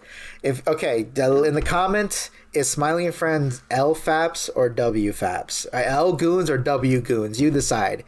Comment that right now. The Dolly Dimpley equation is still in fact where it's like they had to make the W Goons manifest them.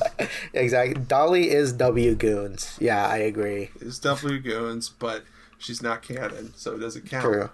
Okay, all right. Next episode, Halloween, Curse of the Green Halloween Witch.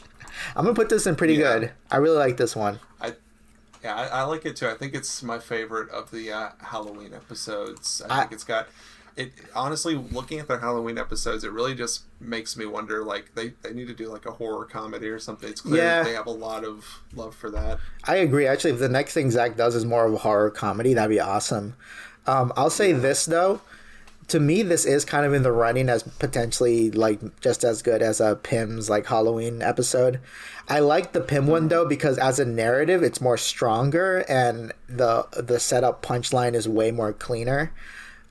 This one, I think the Curse of the Green Halloween Witch, I think my issue with this one is there is one, when Pyramid Head shows up, to me, that's kind of like the slight stain on this episode. Because that's also another, like, another just whatever reference. Like, they even got the approval of Konami to do that reference. And it was like, okay, Pyramid Head's here. I would much prefer another Dan Peacock monster to show up because there's there's really good use of Dan Peacock monsters here. I love the opening with Lee Hardcastle. I'm a Lee Hardcastle fan since forever. When I saw that, I thought like, yes, this is the one reference that really appeals to me. And also, it was used well because it's a Halloween episode. I fucking love the opening where everyone's ignoring Pim and being mean to him. I fucking love the Mr. Boss line of like, why don't you come home my light, be my little light, bitch. Be my little flashlight, bitch. Yeah, no. Well, lots of good, that they really do be being mean to Pim and Smiling Friends, and it pisses you off as the viewer. You love to see him kill those people. Right, exactly. Up there was a really good one. Spo, what's your take? I think it's also very good. I think it's definitely the best Halloween episode, as I said previously. And yeah, no. All right. Okay. Pim and Charlie save Mother Nature. This one's. I'll put it up there, and I feel like the narrative isn't that strong in this one, but I think it has overall a good ratio of really funny moments that I'll put it in very good. It does have some funny moments. I'd say definitely has its moments, and yeah, no, the stuff with Boss and Alan, top tier. Good. Yeah. Yeah, we love when characters in the show are bisexuals purely for the bit. That's right. The way to do it. Exactly. And I think the ending sting where it's like, oh yeah, that's not actually, I was just fucking with you. That's not a crypt. That's just a framed photo of my asshole I put in the cabin. Right. Yeah. The Boss and Alan stuff is the strongest, but in this episode, I think Charlie and Pim, it feels like I guess we've seen them. I mean, I don't know. The whole bit with Mother Nature felt kind of like this is almost like a joke they would do in South Park, right? Yeah, it's a lot. It's a lot of cool claymation, and it definitely puts it above in that way. I like just like from a stylistic perspective, but I see what you mean. It is very South Park. But to me, I'll say this, and this is kind of like, and I feel like this season is where I notice it the most, is like where like they have these jokes that they just keep doing, and I could kind of see them coming a lot of times. Like, oh, I bet Mother Nature's gonna try to kill them.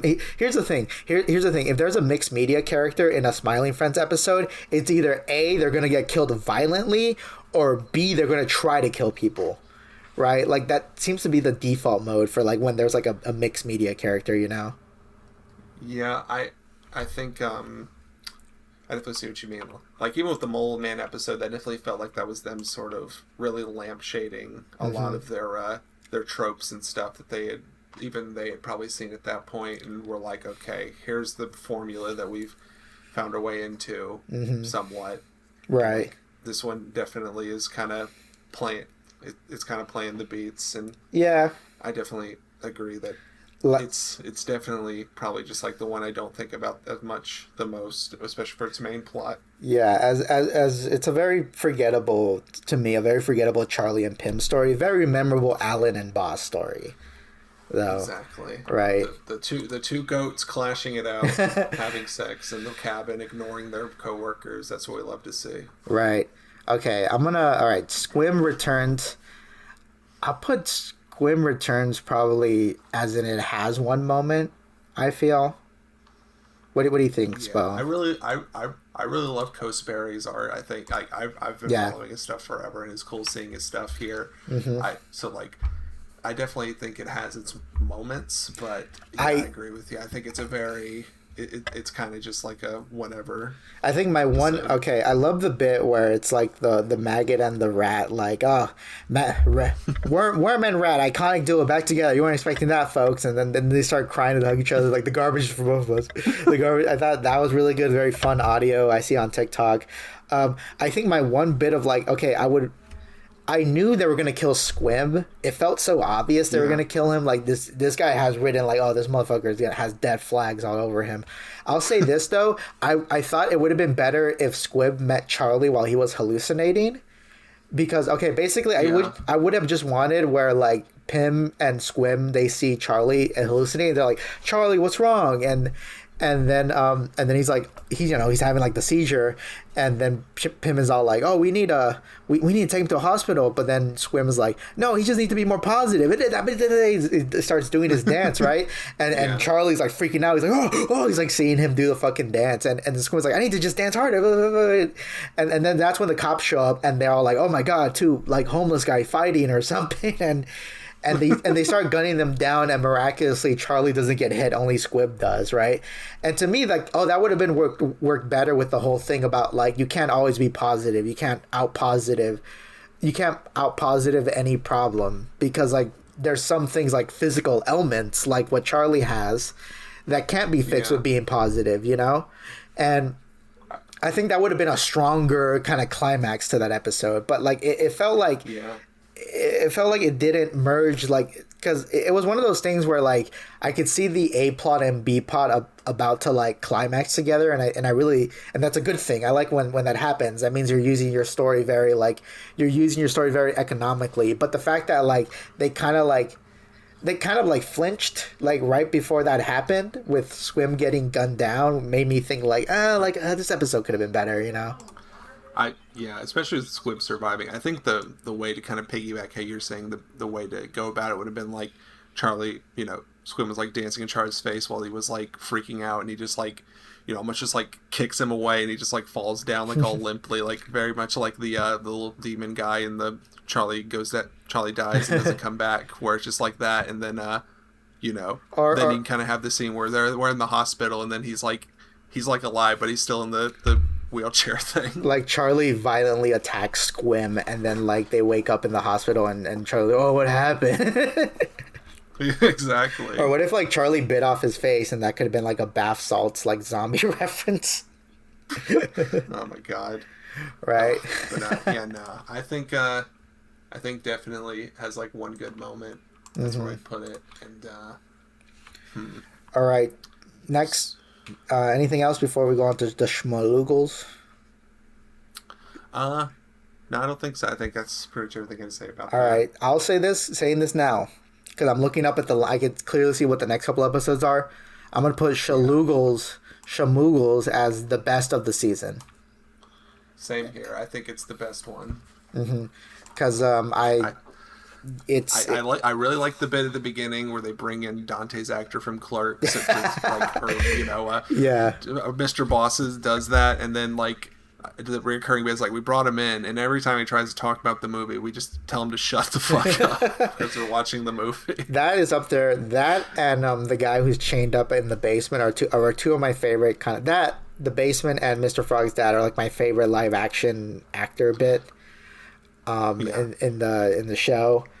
I love the way, like I like it when like, oh, they want to help a character for this reason, but then they dwell in a more complicated thing where they need to help, like, you know, they're helping the wizard and the Schmoogles, you know, and I think like, sure, at the end it's mostly Charlie who tells the wizard like, oh, this is what you need to do to like fix the baldness. It is Pym who ultimately helps him to open up to the Schmoogles, because Pym knows that the Schmoogles are like are nice people, and they kind of like are kind of okay when their people get fucking killed, low-key. So it's like, I thought, oh, that was a pretty good where like, because a lot of times, like, I'll say this, I feel like Charlie's like way kind of won out. I feel like usually is it crazy to say, I feel like Charlie seems to be the one who mostly like gets someone to smile, I feel. Or do you think that? I mean, I'd say so, because like even through the pilot and stuff, like usually Pym's ideas like fail, and it's usually Charlie's the one who kind of comes out and like it. I mean, maybe not all the time, because like I think the shrimp episode was him trying to do his thing, but it ended up I think this is kind of fizzling out into nothing. If there is a resolution that involves Charlie and Pym, Charlie's idea usually ends up being the one that's right. I think what I like about this episode is that it is like a combination of their ideas. Like, I think that's like, oh, the characters, the answer is kind of in the middle, because like, I mean, it's obvious Pym is the optimist, and like Charlie's like the pragmatist, you know, he's a little bit more realistic. He's a little bit more kind of like, what can we do in a physical sense that's like immediate, you know, like that. And I think like coming at it from a logic and emotional way is like, oh, it's in the solution's in the middle. And I think that's really like smart. Like, you're using both of the characters, and I think they did that really well in the Schmoogles episode. Also, the episode is funny. Like, it's really funny, you know, like... No. The bit where it's like the wizard and Pym arguing about the Norwood thing, it feels like a Family Guy bit in a good way. All right? I think them just like having this realistic dialogue, you're just looking at this PNG of a regular guy. And I love the, probably my favorite like rotoscope joke is when he's like training the Schmalugles, like Yeah, no, that's good. That's good. I think it has my favorite ending bit in the whole show, where it's just like the king just out of nowhere accuses Charlie of something, a serious thing, and everyone's like, "What the, what? Yeah, Did not happen? Like, what was his fucking deal?" I remember when that dropped, there was like a screenshot. And it was like a Spanish one that says like "stupid ass Smurf accusing Charlie of something he didn't do," but it was in Spanish. Pinche pitufo. That's great. I love that. Yeah. All right. Yeah. Best of the season. Best of the season. All right. The Glep episode. I think I'm gonna get some heat for this. I didn't really like the Glep episode. I thought it was too lore heavy. You know. I definitely like that concept, especially if like. I feel like it would have been better if this was the last episode, but since I agree. It's like, yeah, it's kind of like in this weird spot. It's a better finale than like the last two, and I know the last two aren't supposed to be a finale. It was just everything with like the way the show ended was very like last minute, you know, and that's fine. Mm-hmm. But like I feel like the Glep episode just functions as a way better finale.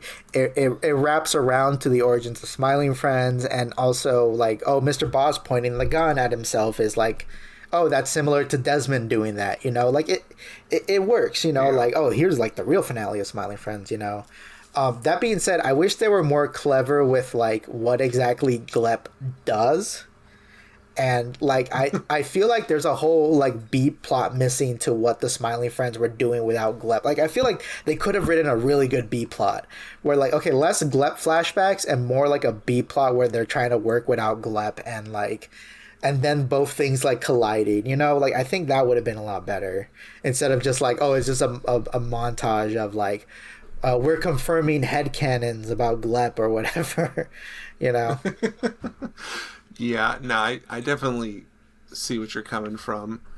I do think there are some bits that I like. I like the one where it's like all the founding fathers just sitting around in like shitty camper chairs or whatever. And Glep's like trying to interject, but it's like they clearly That's are real. fucking with it. It just kills the vibe instantly. It's very well observed. I really like that. We all been that guy. We've all been Glep. If you've never been that guy, that means you've never been humbled, in my opinion. You're less of a human if you've never been the guy that like adds something that everyone's like, yeah, I think I'm gonna call it night. I get a little sleepy. Yeah, no, another one where it's like Charlie and Alan kind of revealing that they've had a group chat the entire time, and Pim had no idea, and they just have to try to brush it off. I was like, oh yeah, that's not that big of a deal. We were just like doing some stupid stuff. Like it was very clear that, you know, I feel like that happens sometimes where you're like, oh, you said the wrong thing to a person that wasn't supposed to be in on something. Yeah. And it's like you feel bad. Also has a good ending with the whole like what do you mean by you people? What group of people were you talking about? That one was good. Exactly. Iconic woke Charlie moment. Add that to the Charlie. Woke Charlie. To see it. See, Charlie was about to become woke in season 4, and they're like, we got to end the show now. He's gonna become woke. He's getting too woke. Right. The whole bit with his girlfriend be like, no, never touch me. Yeah, that was good. People wanted him dead for that. Who could blame him? You know. Yeah, exactly. True. Yeah, and I think you'll like that they kind of reference Family Guy at the end, where it's like, "Good night, have a good night, everybody." Like the fucking It's American Dad, actually. Oh shit! But, you know, never mind. That's actually American Dad. Yeah, sorry, but it's fine. We can move past it. It's a little embarrassing. All right, robot episode. It's friend-bot version, a bunch of numbers. I'm not saying all that. Yeah. I'm gonna call it unironically. Only one moment made me laugh. Really. Yeah, same. I think like when they revealed the robot was a human, it's very clearly just a guy like that they're like Zoom calling in, who's very obviously reading a script. I think that's I'm gonna get a little. Sorry, guys. I'm gonna get a little woke. All right, we gotta make a woke alarm. Please, sound effect. woke alarm. Okay, I'm getting a little woke, guys. So please don't leave. Please, we'll go back to being racist right after this. Please, I promise. Okay, but woke alarm. I think okay. I think it's a funny bit to reveal that it was an Indian guy controlling like the robot. I feel like it wasn't that like it just revealing like, oh, I just wanted to like make friends. I thought that was very like avoiding the wider like institutional reason why that happens, you know, like well realistically is because a lot of these people from third world countries have no choice but to enter this job, and it's like slave labor for them really, you know. And a lot of people don't realize is that like that these companies let Indians specifically, a lot of people from just third world countries get the brunt of like the hatred for like being the like tech support people, you know. And that could have been that could have been a whole like they could have done a thing maybe potentially where it's kind of like, well, you know, I know we get a lot of shit, and I thought if I become a friend bot, people could like me. Like that still kind of ties with being friends. Or he could have revealed that he's like a slave, and then they free him or whatnot. You know, like I feel like it. I get what you're coming from like looking at like the actual real life apparatus for where these kind of how these kind of people are sort of exploited, but it's also like the show never really goes into that. Like it does like at least portray him in a positive light where it's just like he just wants to help make people smile. No, that's true. Everyone's kind of like, that's a good thing, I guess, you know. That's noble. Like it's mostly like I get where you're coming from, and there's obviously that unconscious bias. Like when you think about like these guys wanted like Chris Chan to guest star in an episode, they're definitely not thinking in that way. Where they're probably thinking, "Wait, it'd be funny if it was an Indian man in it." Yeah, so I get that. No, I get. No, I hear you. There's like, not to say that I don't need Smiley Friends to be fucking like woke, like or something, you know. But I'm saying that like there are ways to like when you make it a person, like if it was like another kind of like critter that has like a similar Indian accent, then that I would be a little bit different about because there's kind of layers to it now. But the fact that it's actually a guy, and potentially because no one knows the actor for him, potentially it is a guy off of Fiverr, and the people off of Fiverr are also like being exploited. Like, you know, it's tricky. You know, it's a little bit more closer to the real thing. You know, and it's like the PewDiePie thing where he like paid those like African children to write you know death to all whatever on the paper, and he was like, I can't believe they actually did that. And it's like, well, yeah, I mean, you played an arm in that, buddy, right? So like I think okay, so I like the bit with the whole like Charlie can only think about turning people into hot dogs for the AI, like that's fine. That's good. Yeah, it's yeah, but overall I thought like this is kind of like, I think it also doesn't help that they announced that the show is canceled. It made these episodes come off weaker, in my opinion, you know? Definitely. It definitely added a lot of pressure. Like, okay, well, these are the last ones, so there needs to be, like, finality to these when they were clearly not designed that way. Right. And, okay, so, all right. And then I think we go to the Charlie's uncle. Unironically, I probably will still add this one to, like, had, like, one moment, you know? I think it's very good. I think it's got a lot of good bits to it. I do like that his dog is like a fucking PNG of a dog that just gets puppeted around and like barks too much. I like that. I like that too. I thought that was, to me, once I saw that, to me, I felt like, oh, I'm so surprised they haven't done that bit before, you know? Like, because it's a really good bit. It's funny. Like, it's funny when like he says like, oh, maybe like Glep could ride it around. That's what he's literally doing, right? Yeah, I like the little cockfighting thing where it's a little CGI characters just beating the hell out of each other. I do think them referencing the trumpet guy felt like the final nail in the coffin. Is like, that's the last Oni plays as him. I got all right. We gotta end this now. Okay, you know what? That to me is on the list of like okay, like that's just a reference for the sake of a reference, I guess. Like, I get it that it was there to stop another reference because they were just rotor sculling the La La Land dance, but like. Yeah. Like, I just didn't like, because to me when he pops up, all it is kind of like, oh, I recognize that guy, but that's not like that funny to me, you know. Yeah, I mean, it's also like, yeah, that's what I mean. It definitely felt like a, all right, this doesn't really fit into the wave very well. We just kind of wanted to put this guy in there, and those who know will know because they've made compilations of Only Plays jokes of Smiling Friends, and also like, okay, and I think also the girl, the freaking like Jessica Rabbit girl that Alan dates. To me, that was the most obvious. Like, okay, well, what's gonna happen? Is she gonna try to murder Alan, or is she gonna get fucking brutally murdered? Like. I did like the turnaround that it was like the landlord guy. Yeah, I thought that was surprising. Yeah, and like I like that too. It'd be funny if they did season 4 and they gave a finale to the landlord. It's like, no, you could have these weird or wacky characters. You could have these weird side characters. Like, I'm not saying become the Simpsons and go on forever, which is like the boogeyman for everybody. But what I'm saying is that like you could have these crazier characters just exist outside of their world. Exist outside of the main cast. Like, it's fine.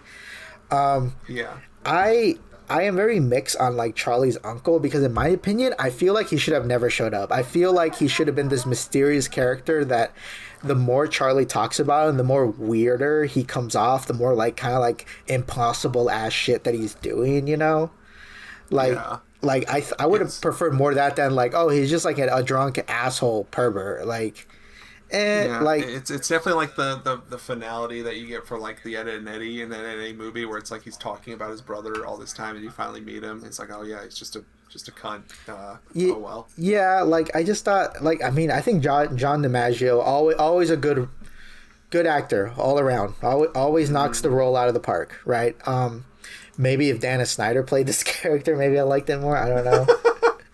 Yeah, I think Dana Snyder would probably be better for this guy than the Snowman. I would have been okay with Charlie's uncle dying, like if he got killed. Because to be honest, like if you think about it, of like how all the ways that like there are characters who have done less and gotten murdered, So the fact that he like I do think the bit where he's trying to have this moment with Charlie, like, oh, this is just to toughen you up, and then they let them out, and then it's like, oh yeah, no, actually he stays here. He's like a notorious sex pest, and Charlie's like, oh, is that part of the test? And he was like, oh no, that's another thing. I think they could have been harder on like what in my opinion what should have happened is that he's choking out Pim, and then Charlie punches him, and then Charlie he's like, oh, Charlie, that was a test, you passed, and he's like, oh really? And then Pim's like, what? That's bullshit. Like you try to kill me. And then his uncle tries choking Pim again, and then Charlie like pushes him off again. He's like, whoa, what the fuck are you doing, man? I thought this was all a test. And then or maybe they like, I don't know, I just don't, I feel something about Charlie's uncle just being like, I guess he's in jail, I guess, but I would much prefer if they maybe had a comment about him getting the chair or something, or like that could have been a little bit more. I feel like, okay, for all the people who love Charlie, who like babified Charlie, will probably like this episode because it kind of babifies him more, like, oh, he had a traumatic childhood, blah blah blah, but like overall, like, I don't know, I feel like Charlie's uncle is not the most kind of like, I guess it adds to the finale because it's funny how they say this isn't a finale, but it feels like one almost too. Like, I mean that's the subconscious thing we're talking about. Where it's like, since this is the last episode, where you're gonna take it as like, oh, this is the finale. We're supposed to take like a sense of finality from this when you really can't. Yeah, exactly, and I hope that like it's gonna be interesting to see what Zach. I think Zach Hadel's career is gonna be the most interesting to kind of see after this, because I trust that Michael Cusack he'll make another show and it'll be different than Smiling Friends. It'll be different than YOLO, right? And because like he's already got like a bunch of other shows under his belt. And I feel like that, and I'm getting speculative here, but I feel like that's the big reason why it shut down. Their Smiling Friends got canned the way it did, is probably because like Zach couldn't really handle the pipeline or how things were going. It was like, I'll just make my own studio. I'm hoping that whatever is the reason, me trying to come into the situation in good faith, is that I'm hoping that there's a reason they can't say why the show ended, because like overall I mean I do think it makes them look like bad that they had like, because I saw the video that one guy did where he's like, oh, he directed Smiling Friends, blah blah, like the whole bit with that one animator, like she moved out there because like she saw that they announced season 4 and 5 and she's like, oh, I have job security, and she fucking like that's fucked, like that's fucked. And like I understand, like there's this, I mentioned it before, that there's like this kind of thing where like, oh, well, do you really want to go on forever like making a show blah blah before it passes prime or whatever? But I'll say this, like that's like the exception. Like stuff like The Simpsons, SpongeBob, Family Guy, whatever, Rick and Morty, these are kind of like the exceptions, because the majority of shows do get canceled like early on. Yeah, you like know? that's what, especially these days. Like most shows are lucky to get one 80-episode season, and then like they're written off for tax purposes. Yeah, exactly. And I think that Smiling Friends, that's another thing why it kind of bumps me out, because like people are gonna look at my ranking and they're gonna be like, oh, does this guy even really like Smiling Friends? Like, no, I do like Smiling Friends, and I do really like the premise. Like, I really like what it's got going for it. Like, again, this whole tier list is like, I don't think there's a bad episode of The Smiling Friends. I think there's just like some episodes that are better than others, and this is the way to show it. I think there's bad episodes, but not like yeah, like I think there's bad episodes, but like to me it's like I have seen the highs of Smiling Friends, you know, I've seen the peaks, and I'm like, oh, they could keep making peak. I'm fine with a couple bad episodes, but like because we're gonna remember the good episodes, and then we're gonna remember the good moments from the bad episodes, you know, right? Yeah, and it's definitely like, I feel like the big thing, because like I think they just want to keep the show, you know, over in its prime. That way they can sort of have that under their belt, since I think Zach and Michael have their Zam animation or whatever, so they're wanting to like have that be like, hey, we made this really popular show, and you give us a blank check to do anything with this, right? Yeah. Oh, also, I'll say this: they repeated the joke about like at the end of the end of this last episode where Alan's like, oh, she gave me a red rocket. It's very similar to like, I think his penis is delicious. Like they kind of repeated it, and I'm like, okay, like I get you. Yeah, like I guess it was better they ended with like, I'll always be silly, Charlie. Like that. Yeah, I guess that works as like the ending. I'm hoping that if they do a special, or if they come back for more seasons, like they really kind of expand on the concept. You know, I'm not saying I don't expect them to listen to this. You know, they're gonna hear a million opinions about Smiling Friends. You know, but I want them to try like something new, like. I feel like Smiley Friends has a really good premise that you could like come up with episodes for forever, you know. So I'm like, okay, I just need you know, I just want, if they come back, it was the comeback was like worth it, I guess, you know, like something like that. Yeah. No, I think so. I think if I had to pick worst this season, I'm definitely, because I realized I didn't really have one for that. I think out of what I've got, I'm putting Mole Man worst of the season. Yeah, I'll put season 3. Mole Man worst in the season. I think we do have a good diverse group of. It looks like I hate more episodes than you do. Right, but we're gonna. I mean, you know, yeah, definitely. We're gonna put a ranking on screen. Also, I just learned, because now we're on Spotify. By the way, we're on Spotify. You could have a poll. You could have a polling on Spotify too. So we'll probably put this as the poll. You know. Absolutely. All right. Yeah, and we're well past like our usual time. I just want to. We really. Yeah. We this is the definitive Smiling Friends discussion. Right. All right? Yeah, definitive. You're not going to get this anywhere else. Right. I know that by the time this episode drops, everyone will have their own video, and we'll have, you know, but like we're gonna be the longest. Some people are gonna be like, oh, they're thorough. Like that's the vibe. The longer a YouTube video is, the better. The better. Yeah. True. Exactly. Our next episode is gonna be like 5 hours. Oh boy. Hell yeah. Okay, yeah. I think we should end it here. We didn't do. Maybe we'll save it for another episode, or we'll record another one. But like, I really want to do I have a million ideas for Smiling Friends episodes, and I would want to.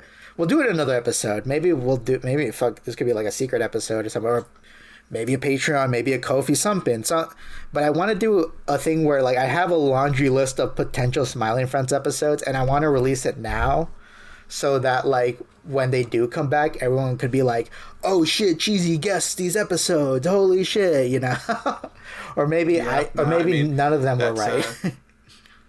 That can I think there's something there. I You, the viewer, let us know if you want to see that. Yeah, so let us know. When we do that episode, Zach and Michael are gonna be like, "Fuck, genius! Why didn't I think of that?" The Fupa Fellas, they stole our thunder. Damn. We should hire the Fupa Fellas. When Smiling Friends come back, Fupa Fellas cameo. We'll play characters that get like fucking instantly killed. We get like our face kicked in. I would love that. Yeah, no, it's Smiling Friends X Fupa Fellas. Look out for it. Look out for it. Okay. All right. Let's get to our final announcement. 1,000 subscribers. We're trying to get to 1,000 subscribers. Tell everybody. Share this podcast, please. 1,000. I'm Cheesy Manfredo. Who the hell are you? I'm the co-host Spo, and thank you for listening. Thank you. All right. Goodbye, everybody.